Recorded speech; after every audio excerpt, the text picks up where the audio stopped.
So you know what to do. You want to open up your chat box because we may be having a little bit of a conversation with some feedback going in there. You also want to make sure that you are on gallery view if you want to see everybody, and be on speaker view if you want me and my different accent big and loud on your screen. Okay, so a lot of people are still signing in. Let's give them another 30 seconds. Well done for being here on a Saturday. Well done for getting up, dressing up, and for being that bold light on a hill, for putting some time and effort behind what it is that you want to do in life.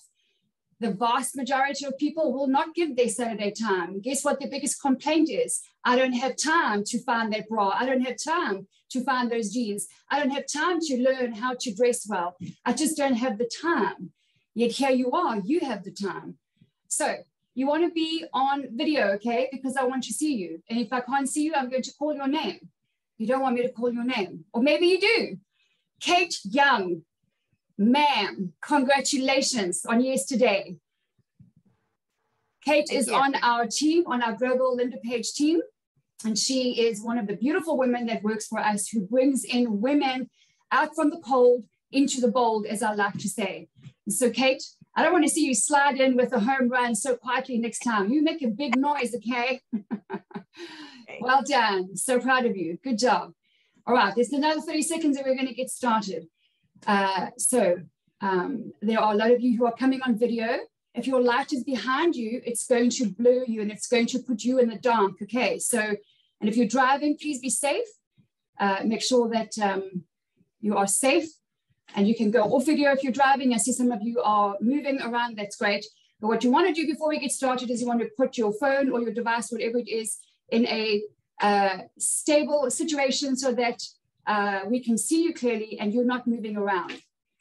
All right, we're going to get going. Hello, Amy. Hello, Salama too. I look forward to seeing you and talking with you one-on-one, my love. Tammy's here, Ginger, Arlene, hello, gorgeous. We've got Bonnie. I look forward to meeting you in South Africa soon, Bonnie. Very excited. We have 25 clients. Hello, Karen, coming out to South Africa for our VIP client first ever international event. Hello, Gina. Nice to see you, beautiful. Hello, Jill. Ashley Maddings. Hello, gorgeous. Nice to see you, Ashley. And a whole bunch of other beautiful ones. Bethany, I like your hair. It's different. I like it. I like it. Beautiful. Carmela. Abigail Stone. Okay, a whole bunch of people are not on video. I'm assuming you can't be. Cindy, you're driving and listening, excited, launching your own business, need to up your game. I'm your girl. I will lovingly kick your butt into winning place, because that is what confidence and the power of personal style can do for you. We have client after client after client, authoring books, getting speaking engagements, launching new businesses, meeting the man of their dreams. That's what this can do with you. Walking with some other women. So I'm in a hoodie and sunglasses. Darlene, good job, you. I love having you here in this community. Okay, we're going to get going. We're going to get going. I'm going to say this, okay? I worked my ass off for you the last 2.5 days. I'm going to tell you that. I changed all of my content yesterday. I appreciate that we may be of a different culture and a different faith and a different belief. I happen to believe in God and the Son Yeshua. If you don't, that's okay. If you do, that's cool. But I cannot speak about self-confidence and self-esteem and the spirit of beauty without talking about my creator who gave me all of that. And he took me on a whole different path. He said, I'm like, oh crap. What I was going to do is like we went about turn and we went into another direction. I've never shared what I'm about to share with you. And I know it's going to make me emotional, and that's okay. I'm giving you all of my heart today. I'm giving you my whole soul. And what I share with you, I hope and I pray that it impacts whoever is looking for this. If you're as desperate today as I used to be to walk in powerful self-esteem and kick-ass Christian confidence, and to have fun with fashion and have freedom and faith in your fashion, this is for you. Don't be distracted. Get your pen and paper ready. If you don't have it, go grab it. You don't have water, go get water. All right, this is our new water bottle. Don't you love it? Gorgeous. And actually, my assistant got that organized. All right. Get your pen, get your paper, get your tissues, because that usually happens to me when God gets me on fire for something. I am going to be sharing with you slides because the easiest way for me to share what's in my head and in my heart is to show you some pictures and to capture the words so that you can take this recording. I wasn't going to record it, but I decided we're going to record it, okay? I want you to keep this. I want you to go over it. I want you to listen to it, because if this lands on you like it landed on me 7, 8 years ago, it's going to change your life. All right, so we are going to share. Robin, thank you, my love, for keeping an eye on those who are still coming in a little bit late. If you can admit them as they come in, that'd be great. All right, so let's get straight into it. Let's go to our slide pack. What I need you to tell me is if you can see what I'm seeing. So let's just get to slideshow and from the beginning. All right, give me a second while I find you and make sure that I can see you.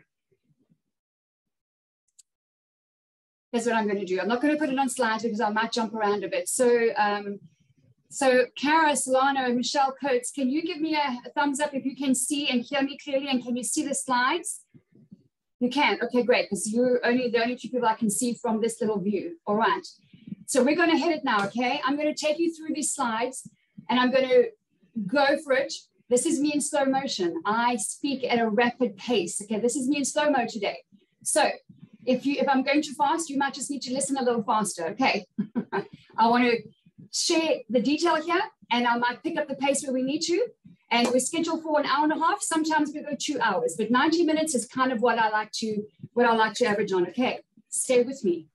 If you're serious about achieving full freedom in your beauty, in your body, in your self-confidence, and your self-esteem, that's what's here.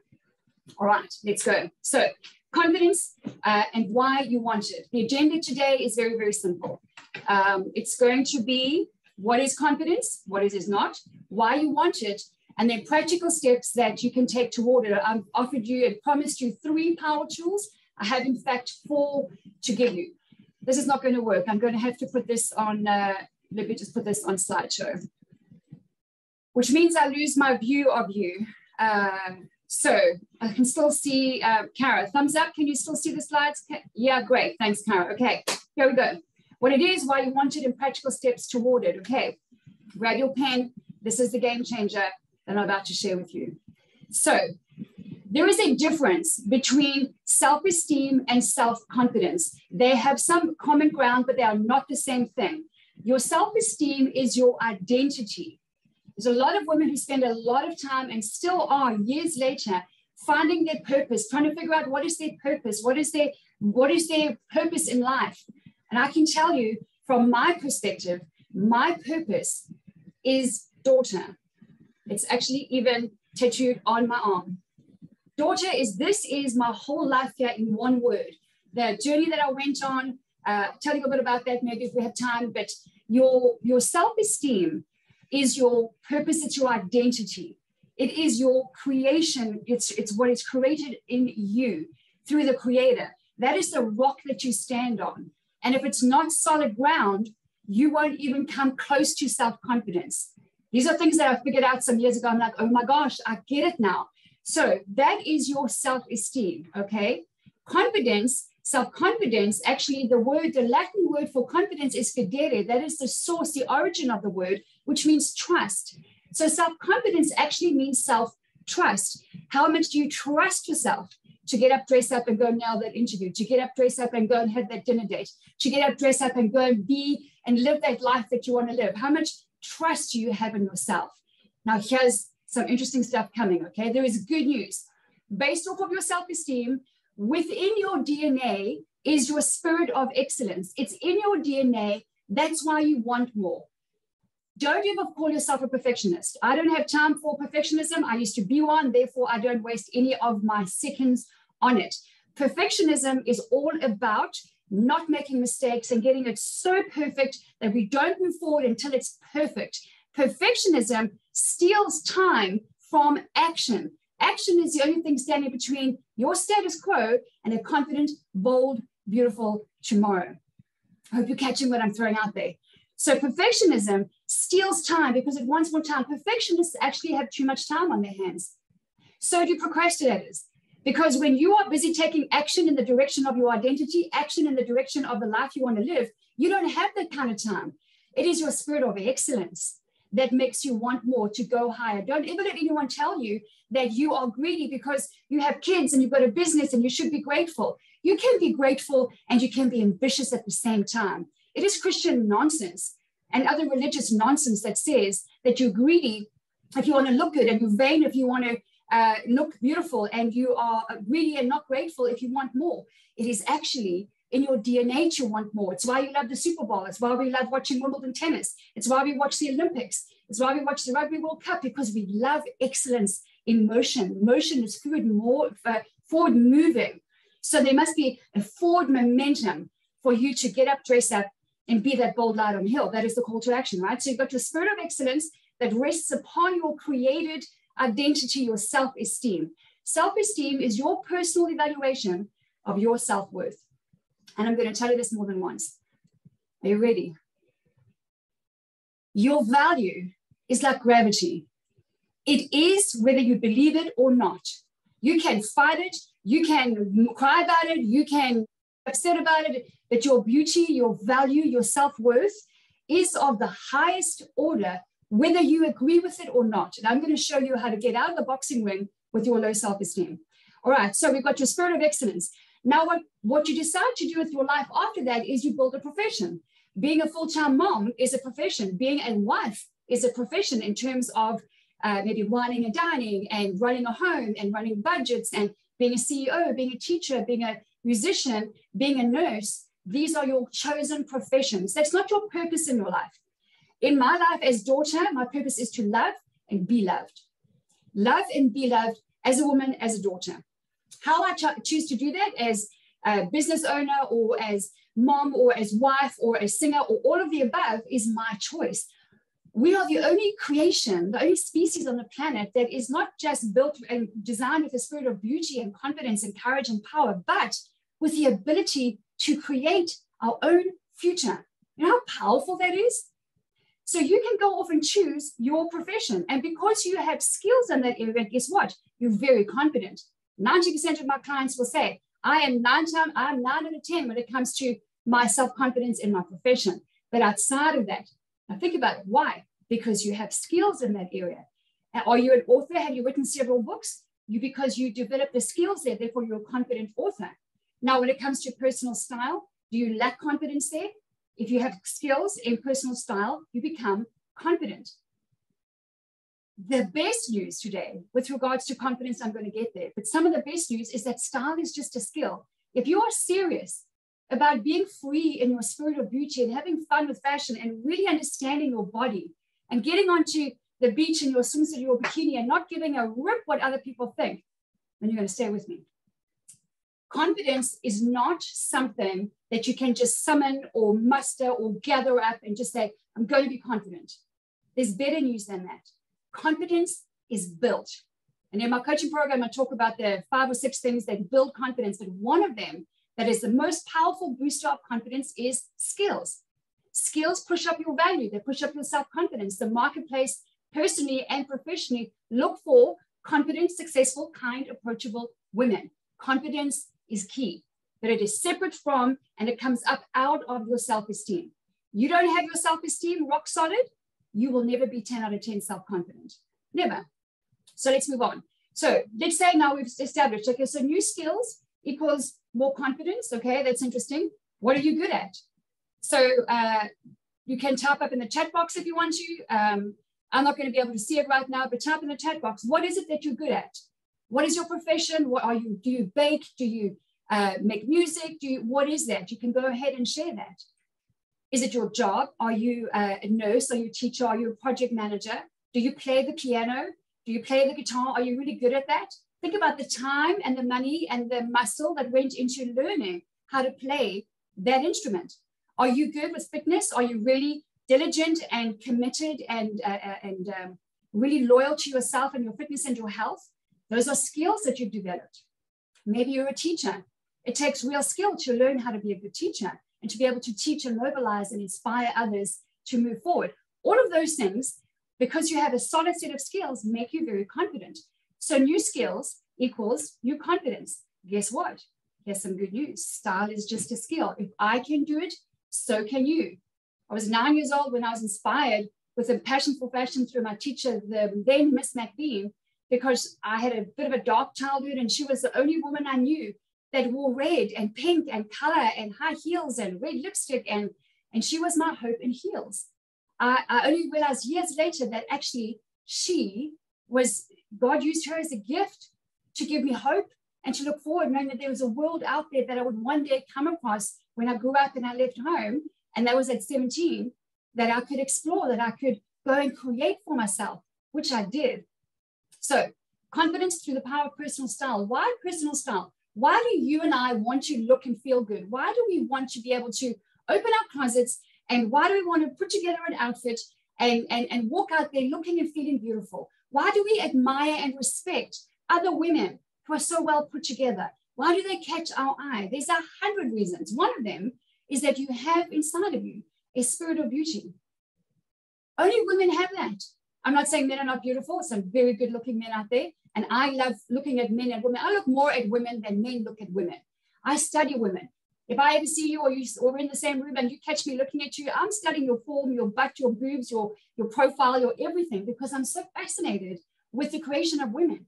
You have a spirit of beauty that is inside of you. It will never go away. You might have squashed it. You might have allowed, because you allow, people will treat you the way you allow them to treat you. And bad things happen to people all over the world. A lot of people have been through abuse. A lot of people have been through all kinds of real serious trials and challenges. But your spirit of beauty might just be floating at the bottom. It will never die. It will never die. You were created with it. It's part of your DNA. You are creative by nature. If you are someone who says, oh, I'm just not creative, well, then you must think that you were not made by God. You were not made by the Creator. But doesn't it say that you are created in His image? Yes, it does. So if you're made in His image, you are creative by nature. All humans are visual. In my coaching program, we talk about the 7 metacognitives that I share how Dr. Caroline Leaf, the neurosurgeon, a neuroscientist, talks about. Every single one of us is visual. Some are more visual than others, but every single human being is drawn to a beautiful picture. That's why we are drawn to personal style. And beauty is both internal and external. You have this religious BS mindset that says, I don't have to get dressed up because God loves me as I am. I didn't say you have to dress up so that He can love you better. I'm saying dress up because, hello, you want to pull out the scriptures? Let's do that. You want to have a conversation with me about what the scripture says about beauty, about color, about red, about fabric, about texture, about gemstones? Let's have that conversation. It's my favorite topic on the planet. Read your scriptures if you're a woman of faith and you just say, I don't have to dress up. Then you don't know the word. And I'm going to challenge you on that. And I'm going to lovingly beat the pants off you across that finish line. Because I have studied fashion and beauty from the scriptures. In the world's eyes, I am probably the most unqualified fashionista out there. I don't care. I know what my Father says about my body and my beauty. And I am blown away the last number of years by what He says about that He does care about what we wear. In fact, He's very specific on that call. So your insides are not separated from your outsides. You are not a bunch of walking organs, right? You have an external body that He calls a holy temple. So beauty on the inside needs to be seen on the outside.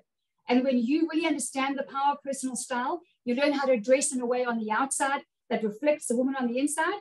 That's powerful.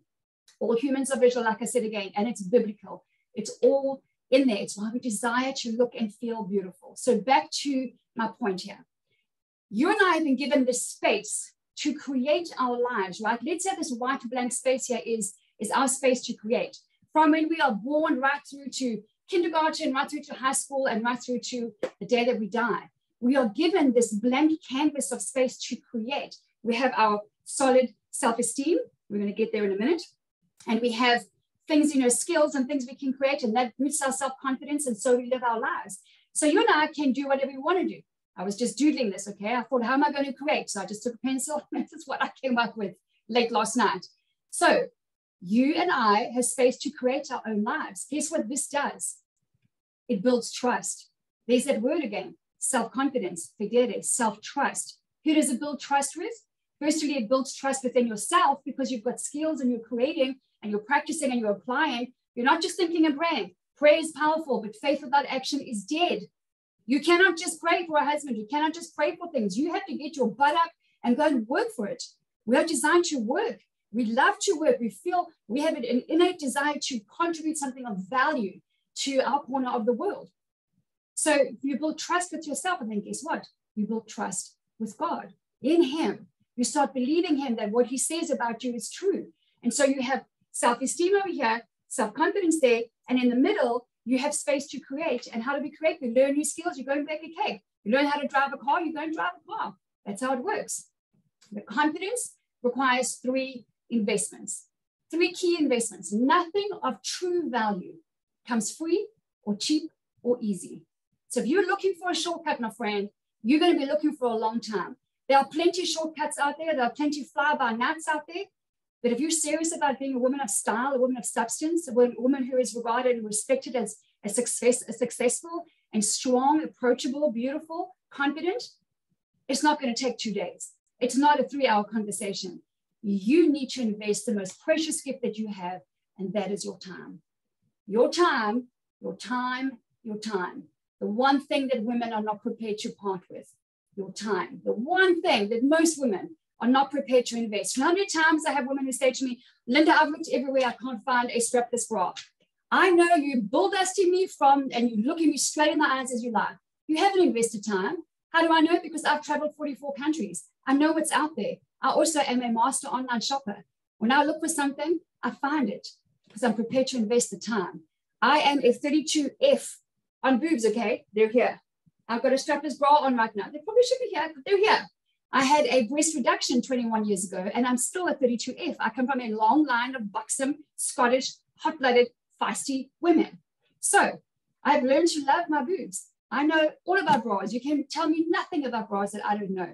I also have skinny, weird, funky feet. I had a bilateral bunion operation probably about 17 years ago, which ended up in plantar fasciitis, which I have got skinny, bony, little, teeny, tiny, little size 5, which is USA size 7 feet. I know all about finding the right shoes for awkward feet. My one is very much smaller than the right one. Your time is your gift. And if you don't invest it, you're just sitting on it. This is something that if you overcome this and if you understand it, it's going to be a game changer for you. You want to make friends with time. You know the saying, as a man thinketh, so is he, said Henry Ford. It is biblical as well. What you focus on is going to be your reality. So what are you focusing? Don't chase time. Invest your time. Stop saying I don't have time, because that's actually biblically completely not true. You wake up every single day. You've got the gift of 24 hours. Now, what are you doing with those 24 hours? Don't be a woman, successful, smart, stylish woman. Don't say, oh my gosh, where did the time go? I can't believe it. What's going on? They don't say that. They just learn time management skills. I had to learn that. It took me a long time. I am not a natural time manager kind of person. I'm very spontaneous. I'm very off the hook. I like surprises. I like, oh, you know what? Let's catch a night and let's go to LA. That's the kind of person I am. It's not necessarily helpful when you are running a business and you've got kids and a marriage and you travel. So I had to really learn to master my time. It was really, really important. I learned that about 9 years ago from my then coach and mentor, the beautiful Danny Johnson. I sat there, I'm like, oh my gosh, this is life-changing. It changed my life. In February 2013, which is when I attended my first Danny Johnson event in London in the UK, I had no time. I was burnt out, stressed out. I was stressing and not sleeping under a mountain of debt. We were making a lot of money, but we were losing money hand over fist. I was down. I was depressed. I had just separated from my husband. I was facing my second divorce. I was desperate. And I knew, God said to me, you need to learn new skills. You need to learn how to do this. I'm like, I don't know how to do this. February 2013, my life changed. I invested the 3 things that I didn't have. My time, or I thought that I didn't have. My money. I put the first probably 10 or 15 conferences internationally on my credit card. I had 0 cash, 0 capital, and I was big time in the minus. I invested my money and I invested my effort, my time, my energy. And I packed, I got on a plane and I went, and I came back and I applied. And then I packed, got on the plane and then I went. I attended 53 conferences with Danny Johnson. It's the best thing that happened to me. It's one of the best things in my life. She changed my life. I will not take what I learned from her and sit on it. I decided to, I walked away. I'm like, I am going to do everything that I can do. God brought her as the vessel that helped me. She is a woman who will forever be in my heart. She is the reason I'm still married today. So don't say you don't have time. Don't say you don't have money. And don't say you don't have the effort or the energy. Don't say you're not motivated. Don't say, because as a man thinketh, so is he. The time is your friend. It's not running away from you. It's actually gifted into your hands. It's a powerful picture. It's in your hands. You just have to learn some skills. It's very, very simple. It's not difficult. So here we are back to identity, okay? Time plus money plus muscle or your effort. Those three things is what brings about powerful new skills for life. Powerful new skills for life. That's how I learned personal style years and years and years ago. By the time I got to 17, I knew what I was doing with personal style. These three things build kick-ass confidence. And if you are upset because I say kick-ass, oh, well, stick around, honey. I say a bunch of other things other than kick-ass. Now, this is very important. Very, very, very important. I'm going to slow down here. I'm going to pick up elsewhere. Here's the problem. Okay, so you've got your identity and your self-esteem at the bottom. We've all done this. Here's where we go wrong. We get in the boxing ring with our self-esteem. In other words, ourselves. And you fight your identity. You fight it and you don't feel worthy and you question your value and you say, oh, shame on me. I'm like, yeah, shame on you. If you're carrying shame, then if you say shame on you, shame on me, then you're going to be carrying shame. I heard someone say the other day, shame on me for not believing my worth and not being, I'm a Christian woman. Yes, ditch the shame. Get grief recovery, get help, work through it. I can help you with that. I did it. So what you're actually doing is you're arguing with God. Think about that for a minute. I don't care if this offends you. I'm not, yes, about in her body and her image and falling in love with the woman in the mirror. I know what it's like to hate what you see in the mirror. Almost my whole life, I was like that. And there's such freedom for you. So if you're offended, this is not for you. I'm going to shoot straight because I care. It's Saturday and my kids are in the lounge and I'm here for you. This is not costing you a cent. So put your offense down for a minute. Make sure your ego is out the way and stop arguing with God about your value. Because like I said, your self-esteem, your value, it's true whether you believe in it or not. If you're someone who says, I am enough, I'm here to tell you, you are not enough. You are not enough. Nowhere in that Bible does it say that you're enough. Nowhere. Show me one scripture where it says you're enough. It says you're a set-apart nation. It says you're beautiful and delightful. It says you're majestic and splendid. It says because his works are majestic and splendid. It says you're the apple of his eye. It says you're beautiful. It says you are a royal priesthood, a set-apart nation. It says you're kings in the marketplace. Does not say you're enough. Saying I am enough is a worldly response to a worldly attack on your spirit of beauty. And it stops today. Just don't ever say it ever again. It's not true. You're not enough. You are far more than what you're saying you are.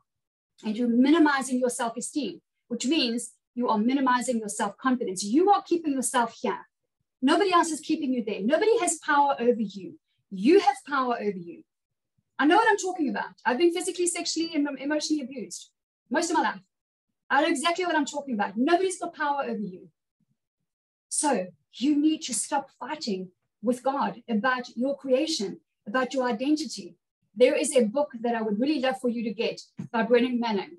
And in that he says, God mourns our preoccupation with our low self-esteem. I was sitting at a lake in the Sierra Mountains in California some years ago. The book is called Abba's Child, A-B-B-A, Abba's Child. This and other powerful resources are in my program, but you should go and get this book on Amazon. I read that one sentence, I put it down, it was like lightning struck me, and I decided, that's it. I'm done with second guessing myself. I'm done. I'm like, Lord, forgive me. I'm not going to ask you ever again to forgive me for fighting my self-esteem because I will never again not believe what you said. This is who I am. I'm walking in it. And I got up and I walked away from that lake. I'm like, this is the day that I turned, where I took off my boxing gloves and I dropped them. I climbed out of the boxing ring where I was fighting with my own self, my own self-esteem. When actually God is watching going, what are you doing, kid? What are you doing? Your value, your self-esteem is powerful and true, whether you believe it or not. So it's like fighting gravity. You're never going to win. You may as well just get on the winning side, right? He made you. He made you beautiful. He made you powerful. He made you courageous. I know what I'm talking about because I grew up in fear. I'm going to grab this if I can reach it in a second. This is the big ass thing. This is a story I'll tell you another time about how my fear was turned into a major award, and I'll tell you another time in about 5 weeks' time. This signifies and sits on my desk. The fact that I did one thing from the age of 17, I took action in the direction where I wanted to go. I was shit scared. I was petrified.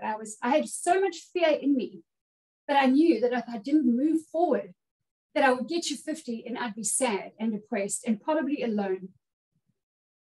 So this is another story for another time. Get on the winning side. Agree with God about your beauty because he's right.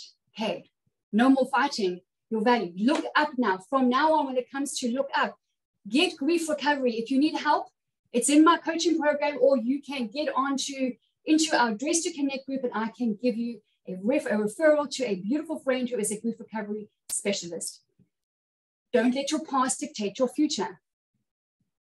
You need to be present and create a future. Your past can fuel you. Your past can be powerful behind you. Your past is part of you, but it's not your future. Get grief recovery. Work through it. Leave the boxing ring. And as I say, this is one of my favorite sayings, every day is Tuesday, because years ago I decided I've got choices. I've got choices. If God says, I give you life and death, choose life. I give you life and death, choose life. So I thought I'm choosing. It's Tuesday. Every day is Tuesday. Choose to agree with your Creator about your beauty. It is that simple. I'm not saying it's easy. I'm saying it's simple. So back to the beginning. Have you got your self-esteem? You've got your spirit of excellence, which is part of your DNA. Confidence through the power of personal style is just a skill, and personal style is something that is loaded in the Bible.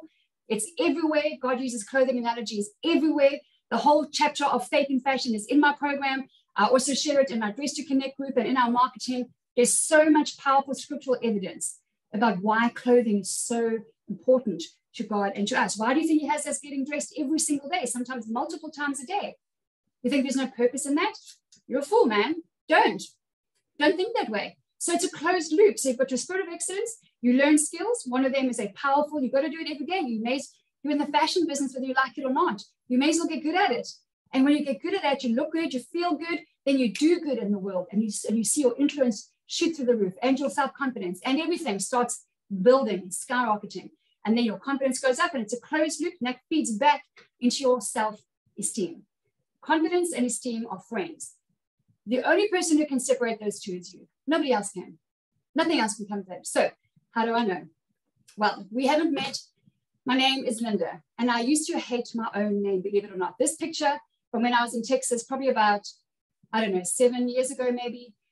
I was in pretty good shape, I think. But even then I was struggling with just getting a grip on self-confidence. I just couldn't really get it. And so I started diving deeper. And anyway, point being, I used to, by the time I got to 17, I had fear of failure, total fear of abandonment. I grew up in 6 different homes by a bunch of different people. I had a fear of rejection. I had rock bottom self-esteem. I didn't even know what that was. I was called ugly duckling by someone who raised me on and off. And so I believed everything that I was told, that I was a burden. I was an ugly duckling. Because I once said to her, I said, you mean, she said, every family has an ugly duckling. I'm not. I was like, are you talking about me? Am I the ugly duckling? And she said, well, it's not your sister, is it? Now, I've got a gorgeous sister. She's beautiful, green-eyed brunette. But if you've ever been compared to your siblings or to somebody else, obviously it has a detrimental impact on your relationship. My sister, I call her my better half. We are best buddies. She actually is my best friend. She lives on the other side of the world in New Zealand. She's a beautiful girl inside and out. But it put a wedge between us because I was constantly compared to her.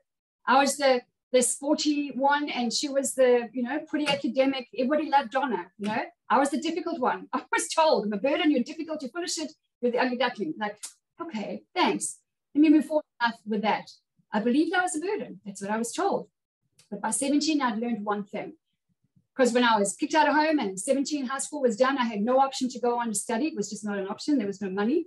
I just started working, no job, no home, no car. no education, no clue. And I had about $50 at the time, which is probably equivalent of, I don't know, whatever it is now.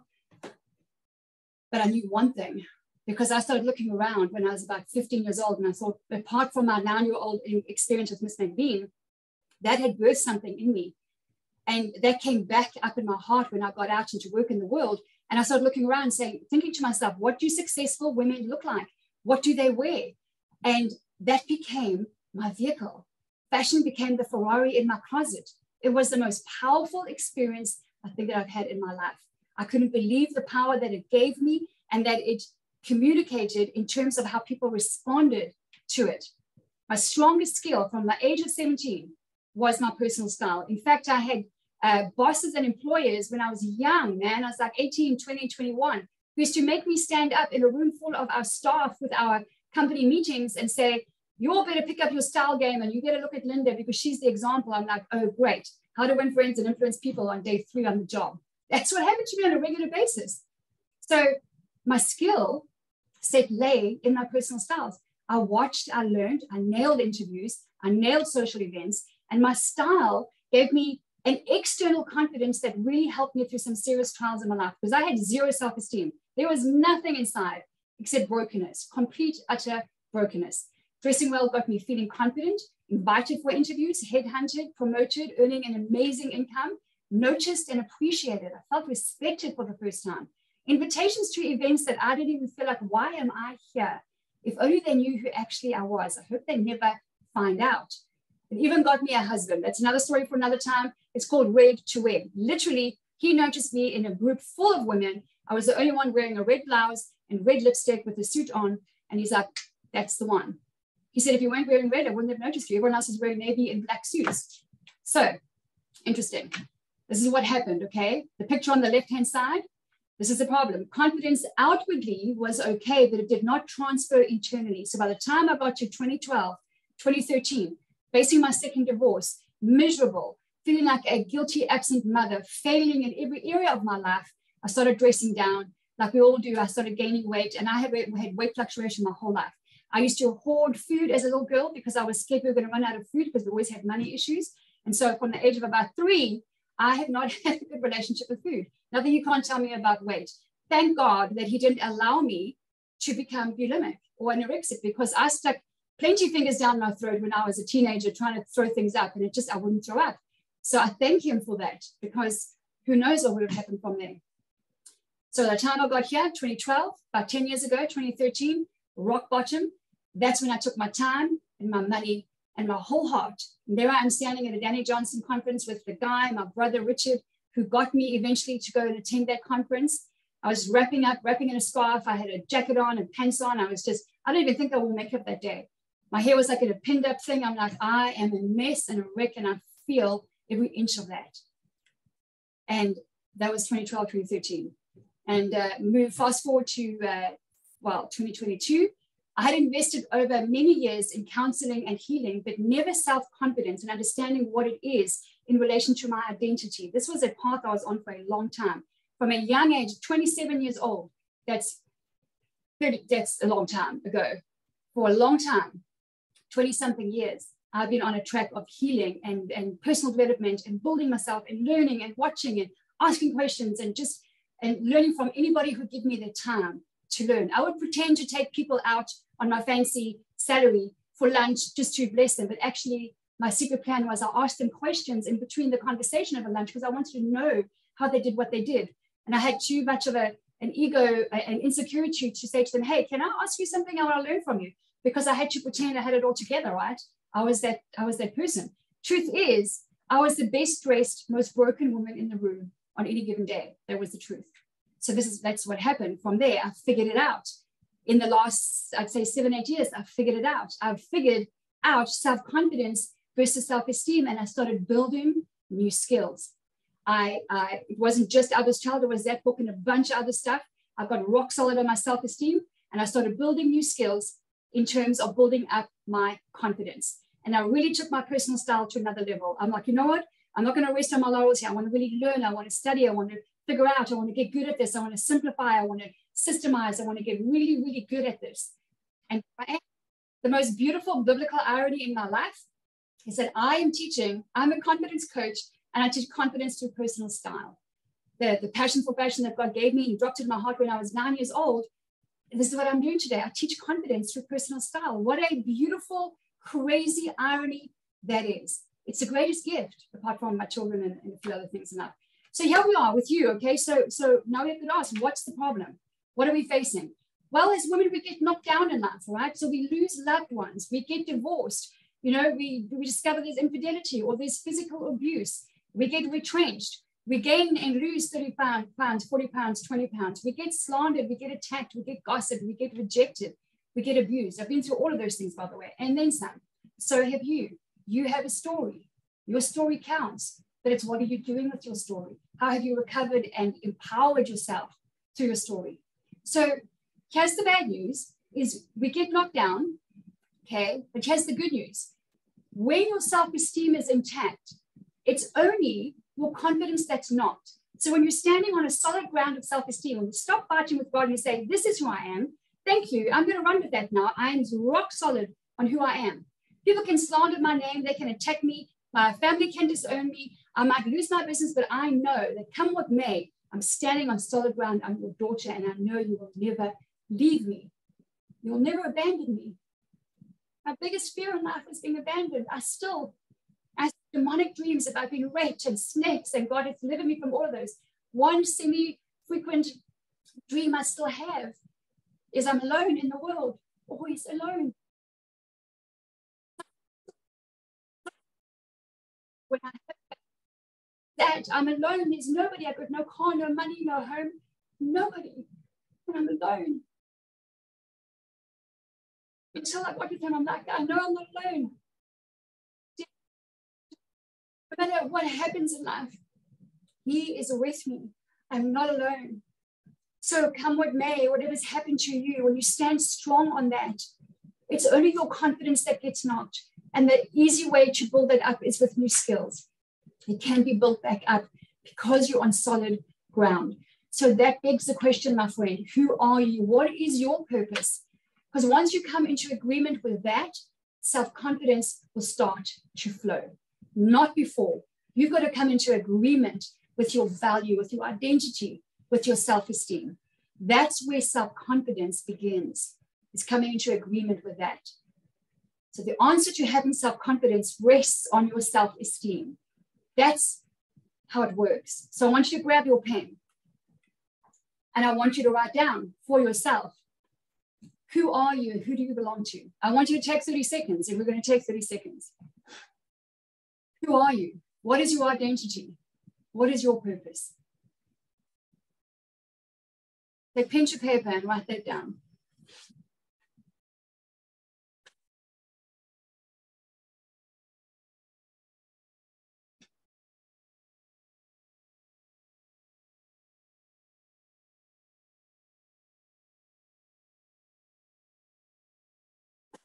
If you don't know, that's okay. Write down the question so that you can, once we wrap up here, so that you can come back to that and you can answer it there. Because you want to answer that question. Because everything flows from that. It's a beautiful journey of discovery, and you don't want to give it up until you actually come to an answer. Who are you? Who do you belong to? This is all in our coaching program.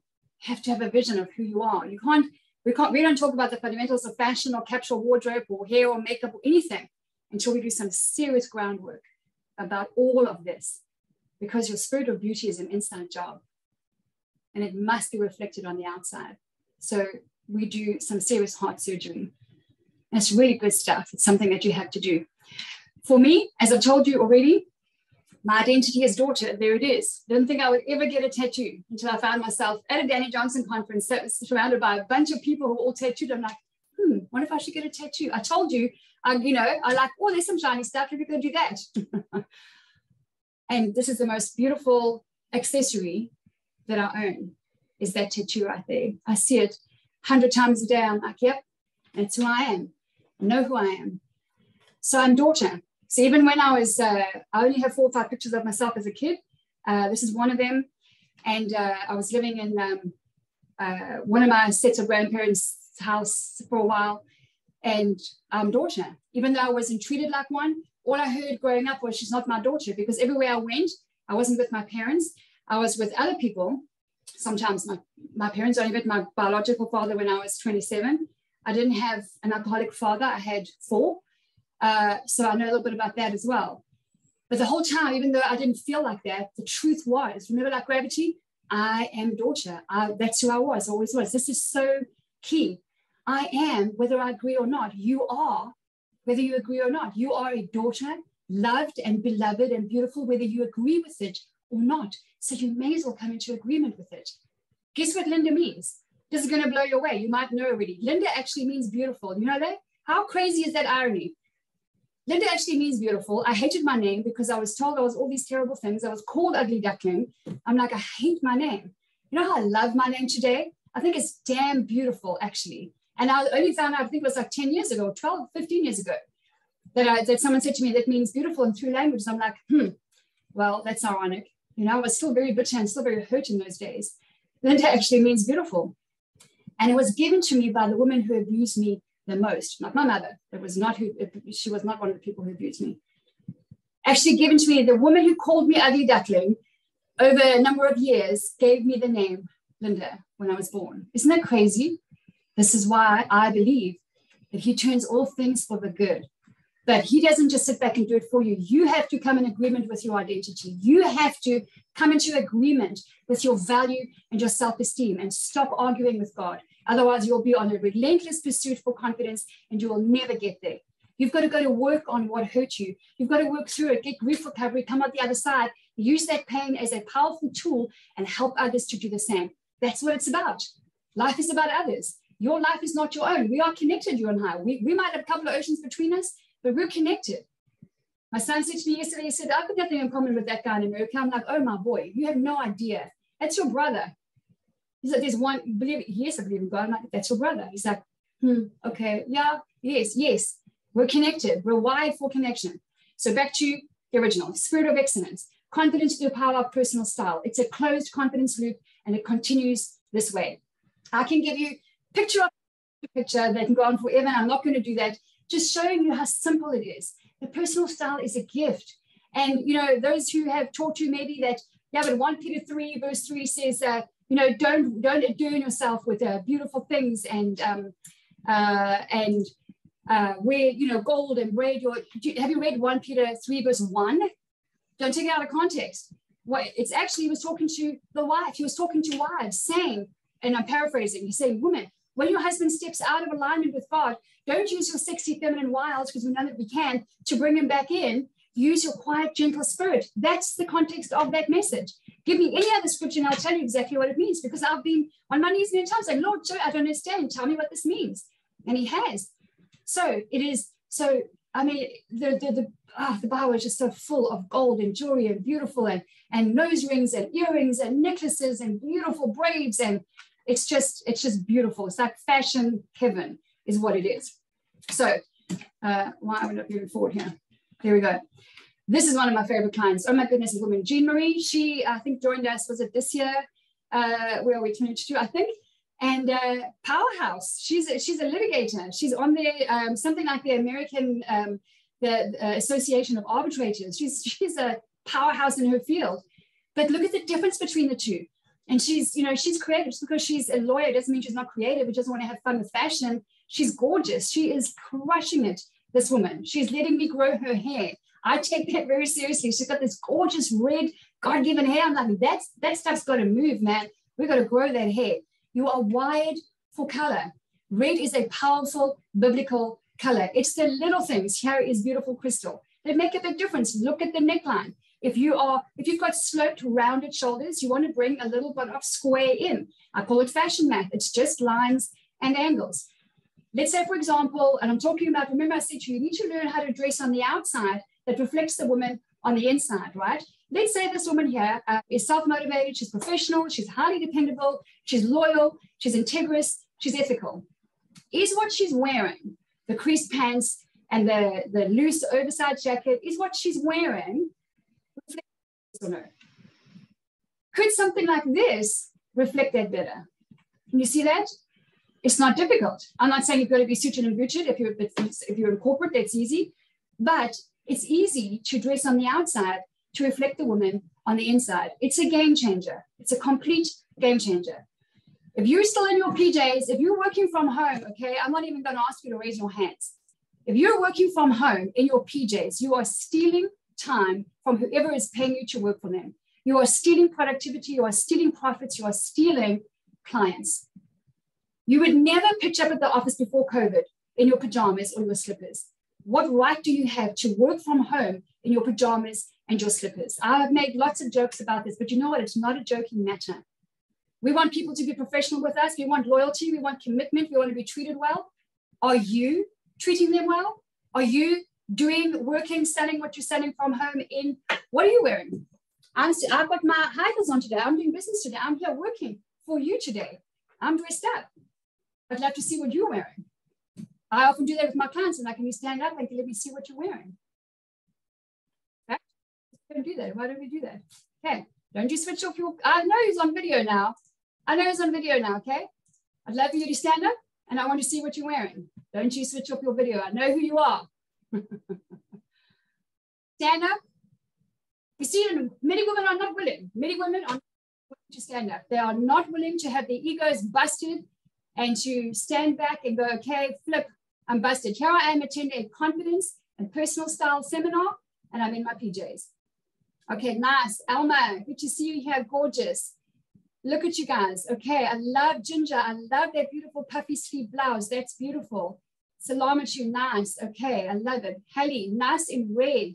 Don't sit down now. I'm not finished with you. Don't sit down. Stay standing. Stay standing. I'm going to Heidi Frederick. Are those your pajama pants?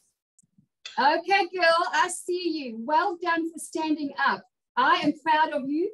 Will you give me a thumbs up that you will never again attend a conference of any kind in your pajama pants? Okay, I see you, Heidi. We will see you, okay? Good job. I'm very proud of you. This is not by mistake, Heidi. This didn't happen by mistake, okay? When I designed the business that I'm doing right now, I said to God, send me the women that you want to raise up in leadership. There you are, Heidi. Busted in your PJs. You're welcome. Okay, stay standing. Stay standing. I want to see you. Nicely done. Shopi, very nice, my love. Olivia, I like it. Olivia, is that you? I love what you're wearing, girlfriend. I love it. That's beautiful. Sean, thank you so much. Okay, now show me your feet. I want to see what's on your feet. Show me your feet. Nice. Some Adidas sneakers, some tennis shoes, socks. Carmela, I see you. Okay, nice, Karen. Joanne, I love that top. Good job. Okay, awesome, guys. You're doing great, Nancy. Very nice. Jennifer, I love what you're wearing. That's beautiful. It looks like it's a little black dress. Lynn Marie, I love that top. That's gorgeous on you. All right, guys, have a seat. Very well done. Very well done. Okay, this is a very important part of why you're here. Don't ever work in your PJs. Don't dishonor yourself and others like that ever again. And don't let any female friend or anyone say to you, oh, everyone does it. Well, just because everyone is doing it means that you should. Doesn't it say in the word somewhere, do not be conformed to this world? Doesn't it say do never be lacking in zeal? Doesn't it say arise and shine? Doesn't it say your light is not to be hidden?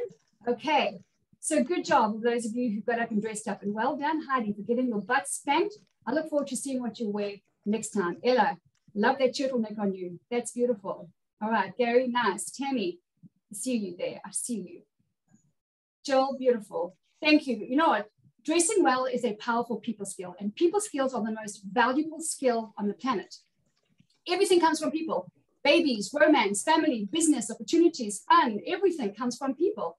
You can be the quietest Marla, shawl in 4 colors, red t-shirt, socks on my feet, and navy sweatpants, socks on my feet. Okay. Long as those navy sweatpants are fancy tracky and not tacky tracky. Marla, thank you for sharing that, okay? Ditch the tacky tracky, get a fancy tracky. I have one fancy tracky. All right. So where were we? What was I saying? Okay, pajamas. People skills. You want to go places. You want to live a beautiful, bold life. You want to really increase your income and your influence and your self-esteem and your self-confidence and everything. work from home, top to bottom, dressed fully, front to back, left to right, head to toe, in what you would expect to see someone dressing for you if you were a client. And then a lot of people say, yeah, but nobody sees me at home. You just called yourself a nobody. That's not who you are, okay? Dress for yourself, dress for others. Honor yourself, honor others. Never, ever, ever slop around at home again. You will see the difference and you'll be messaging me saying thank you. And I'll say in advance, you are welcome. Let's go back to finishing off our slides. So here you see the gorgeous Amy Lee, frustrated and depressed and not happy at home and working with kids. Oh, what's happening here? Here we go. In her tacky and simple little changes make a huge, big difference. People say that I want to be comfortable. I'm comfortable. I'm very comfortable. Look at Amy. She's comfortable. Don't use comfortable or your faith or your religion or anything else as an excuse to be lazy. Comfort's got nothing to do with it. You can be comfortable. Look at this gorgeous Jenny, one of my favorite clients. Just from low self-confidence, no self-esteem, feeling frumpy to now her husband is like, well, I better go change before we go out on date night because you look fine. Jenny is creative, driven, loyal, diligent, detailed, committed, loving, and inspiring. She inspired me to do something last year with the 75 Hard, and we're going to be doing another challenge, by the way, if you're interested in that soon. And is the woman on the left, who is the same as the woman on the right, is she communicating all of those things? Yes or no? She's not. And here she is. Beautiful color, the creativity coming through her, that shine, that commitment, that eye contact, that body language. Style is a mindset.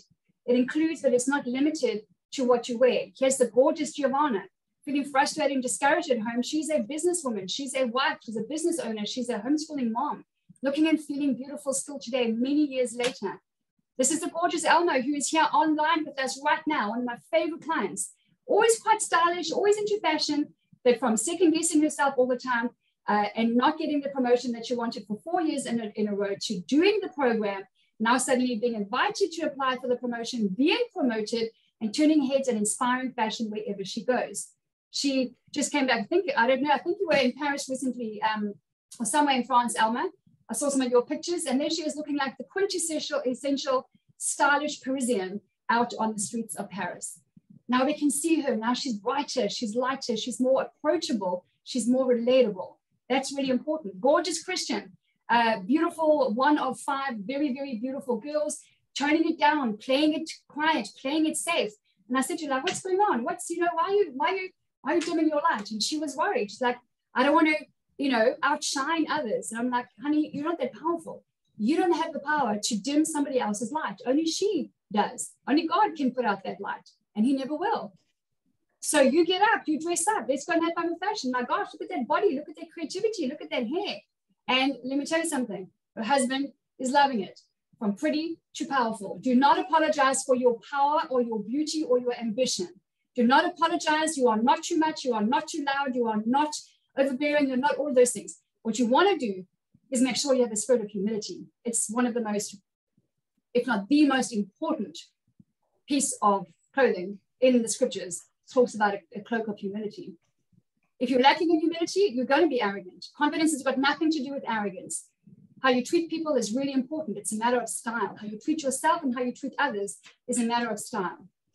There's a gorgeous Estella also coming out to South Africa in a couple of weeks, and pretty girl, right? But now just lighter, brighter, more noticeable. Look at that hair. And now she's just standing in a different way, and she's on the rise in the leadership team in her company.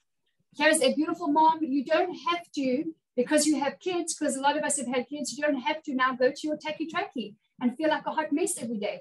This cute little outfit on the dress on the right can easily be worn with some white tennis shoes. Take the cardi off if it's a little bit warm, and there she goes, she's on the playground.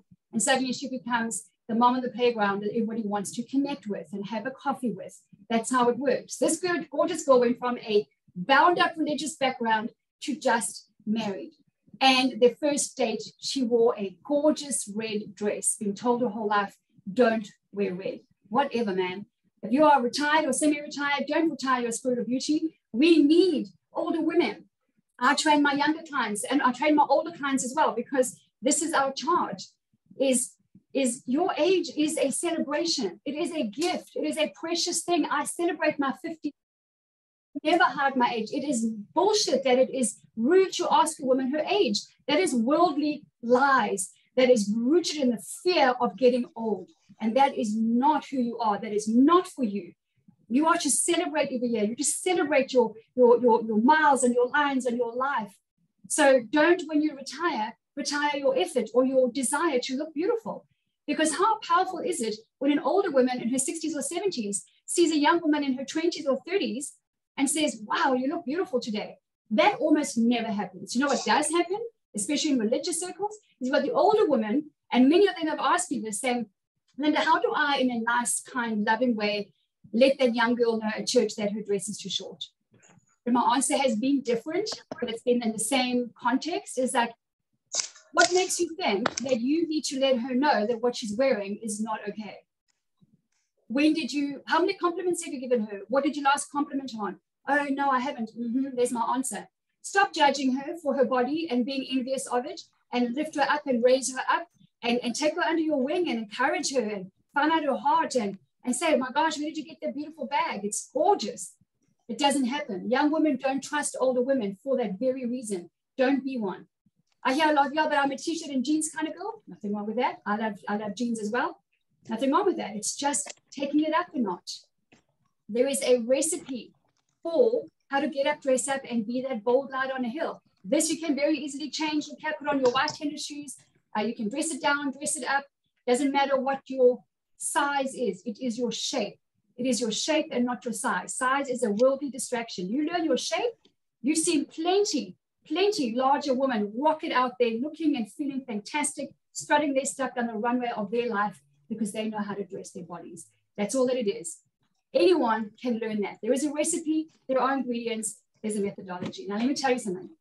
This woman here on the beach, when she finally got over taking off her cover up and putting that swimsuit on and getting out there and playing with her kids, and she got out there and the beach was full, and she took off her cover up and she walked out there in her swimsuit as she was here. Guess what happened when she took it off and she walked down? Nothing. Everyone carried on with their day, playing ball, swimming with the kids, tanning, lying on the beach. The world is not going to go, oh my gosh, Jane just stepped out in her swimsuit. Honey, nobody thinks about your body as much as you do. Nobody cares about this upper stuff. Nobody cares like you do. Nobody cares like you do about your body. So stop sweating about your butt and your boob and your bra and your belly and your whatever. Love your body. There is a way to do that. She's out there now playing with her kids, building memories with them, and not being so self-focused. The problem, when you have a lack of self-esteem, guess what happens? If you have no esteem, guess what takes over? Self. You become so self-focused, self-conscious, selfish, and self-aware that you actually become disconnected from those around you, and everything becomes about you. Ironically, you're lacking self-esteem. Come into agreement with your self-esteem, and you'll start focusing on others again. In our program, we talk about, what is your shape, and do we wear block colors versus small print, and boobs and bras, how do we go about that, and how do we lift if you've got a tummy, what kind of things to wear, lines and angles. Again, I call it fashion math. Style is just a skill. Anybody can learn it. I have taken the 5 shapes out there and renamed all of them. Remember the apple on the right-hand side here? It's now called all heart. How do you make an apple feel sexy, for goodness sake? What about the pear in the middle? She's now beautiful. She's got a full booty. And by the way, some people pay a lot of money to have a booty like that. Then the former rectangle is dynamite, right? And you've got warrior. So we've changed. I've changed and copyrighted all of these things because we are not pieces of fruit. We are women. We have curves, and they are to be dressed up and celebrated. We are women who have made the choice, like these beautiful women, to wear a t-shirt that says, I love my body, to declare it and to wear it. I designed that t-shirt for myself years ago, and I fell on my knees and I said to God, I'm done. I'm done hating what I see in the mirror. I'm so tired of it. I can be skinny malinky and I look in the mirror and I see ugly. I'm so say, I love my body. Like, I laughed. I'm like, yeah, right. He said these 4 words, I love my body. So I started saying, I love my body through hot tears, thousands, not 10, hundreds, thousands of times a day. I love my body. I love my body. I love my body. I decided I was going to be so committed to it that I made I went to a designer friend of mine in London and I said, this is what I wanted to say. Can you design me a logo? And I want a red t-shirt. I want to wear it at home and I'm going to wear it out because I'm going to conquer this thing because I will no longer be my own biggest critic. If you would just check your sound, please. Somebody is on unmute and there's a lot of feedback coming in. Thank you so much. I went from being my biggest critic to being my biggest cheerleader. It is an absolute game changer. There are women all over the world wearing these t-shirts. I love my body. If you're interested, go to lindapage.com under the shop tab. This woman right here, Monique from Canada, I don't know if she's with us today, but this girl has lost, I think, something like 30 something, might even be 40 something pounds. So has Larissa, so have other clients, from just making a commitment to love their body so they can love themselves well and love others well and be done with all this nonsense about this self-critical approach to our beauty and our body. She's even, I mean, she's coming to South Africa. I can't wait for that. She's gorgeous. And now that she's over her self-focus, she has more influence. She has more freedom. And there's all kinds of things coming. We even have, and I don't work with men anymore, I used to, we even have the Capsule wardrobe for the modern man in the program. This is amazing, Kyle. And you just like, men are so easy to work with. They just follow directions, they go out and they buy what you tell them to. And one of the things that I love about what I do, I'm not a stylist. I am a confidence and personal style coach, which means I teach my clients how to fish. I don't copy and paste my style onto theirs. I don't copy and paste my taste onto them. I train their eye, I train their mind. We do vision setting, we do all the hard work. We do capsule wardrobe, we do everything there is to do with personal style and fashion and body image and beauty. And then they get a list and then they go and find their own version of that top, their own version of those pants, their own version, which is how they establish their own personal style. It's beautiful. It's easy to go and overhaul anybody's wardrobe. Anyone can do that. Anyone with some skills can do that. This is next level. You become your own personal stylist. So there's that chapter in the program as well. All right, working from home. We just touched on this, okay? This is a beautiful girl that used to work with me. So working from home is very, very easily upgraded. Here you have just, you don't have to wear heels. Sometimes I wear heels when I really want to focus. It helps me to focus. You don't have to. But just upping your game, red lipstick and a pair of cute little diamante earrings, change out the blazer, put on a nice belt. All of these things here, by the way, are capsule wardrobe items. There are 30 pieces. Working from home as I do, this was a tired day. I had bronchitis recently. I've never had bronchitis before. I've had real new compassion for people who have a lot of that. And I want you to be just relaxed. My body was aching, but still, I'm not going to ever slouch off at home. So it's okay. Black is a color, by the way. There's nothing wrong with black, as long as you're wearing it to highlight and not to hide. So I've got those cute pants I've actually got on today. These ones here, they've got a little slit in the side. I multi-purpose a lot of my pieces. I mix and match, and that's what keeps my wardrobe quality over quantity, sharp, powerful, versatile, and easy to mix and match. I love off-shoulder things. They've got some my colorful trainers on, and just a little off-shoulder, and some lipstick, and some earrings, and off I go. How you dress is going to impact your energy, your productivity, and your income. You better know that. So working from home again. The blazer, my quintessential, let me show you something for you. This is my quintessential kind of, what do you call it? My style. I'm going to show you something here. Make sure that you are on, that you can see me here. I'm going to put myself back up here again. Let me ask you a question.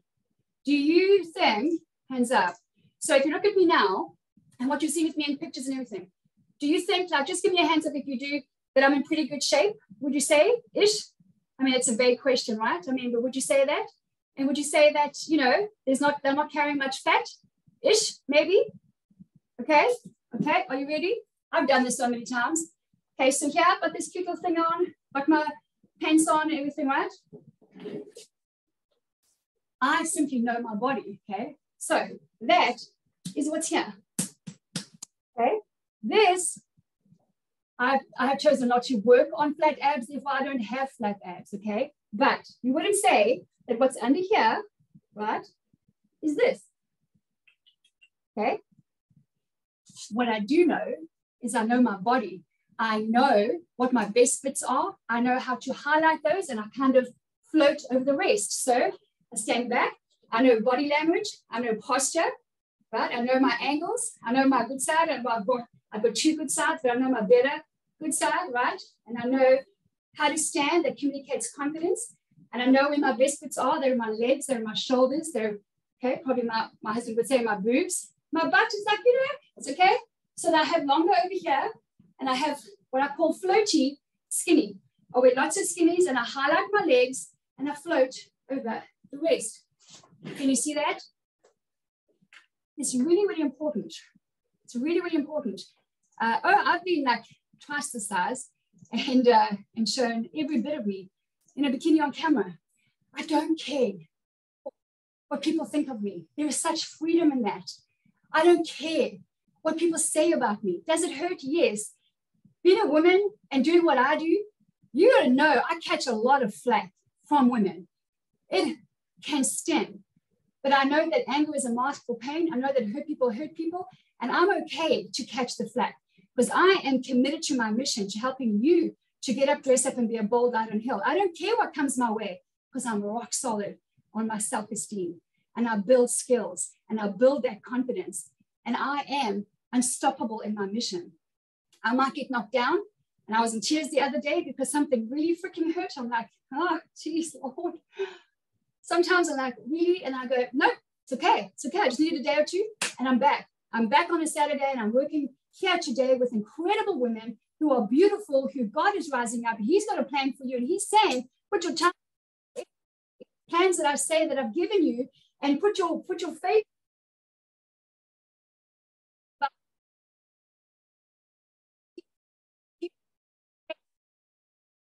Go kick some ass out there.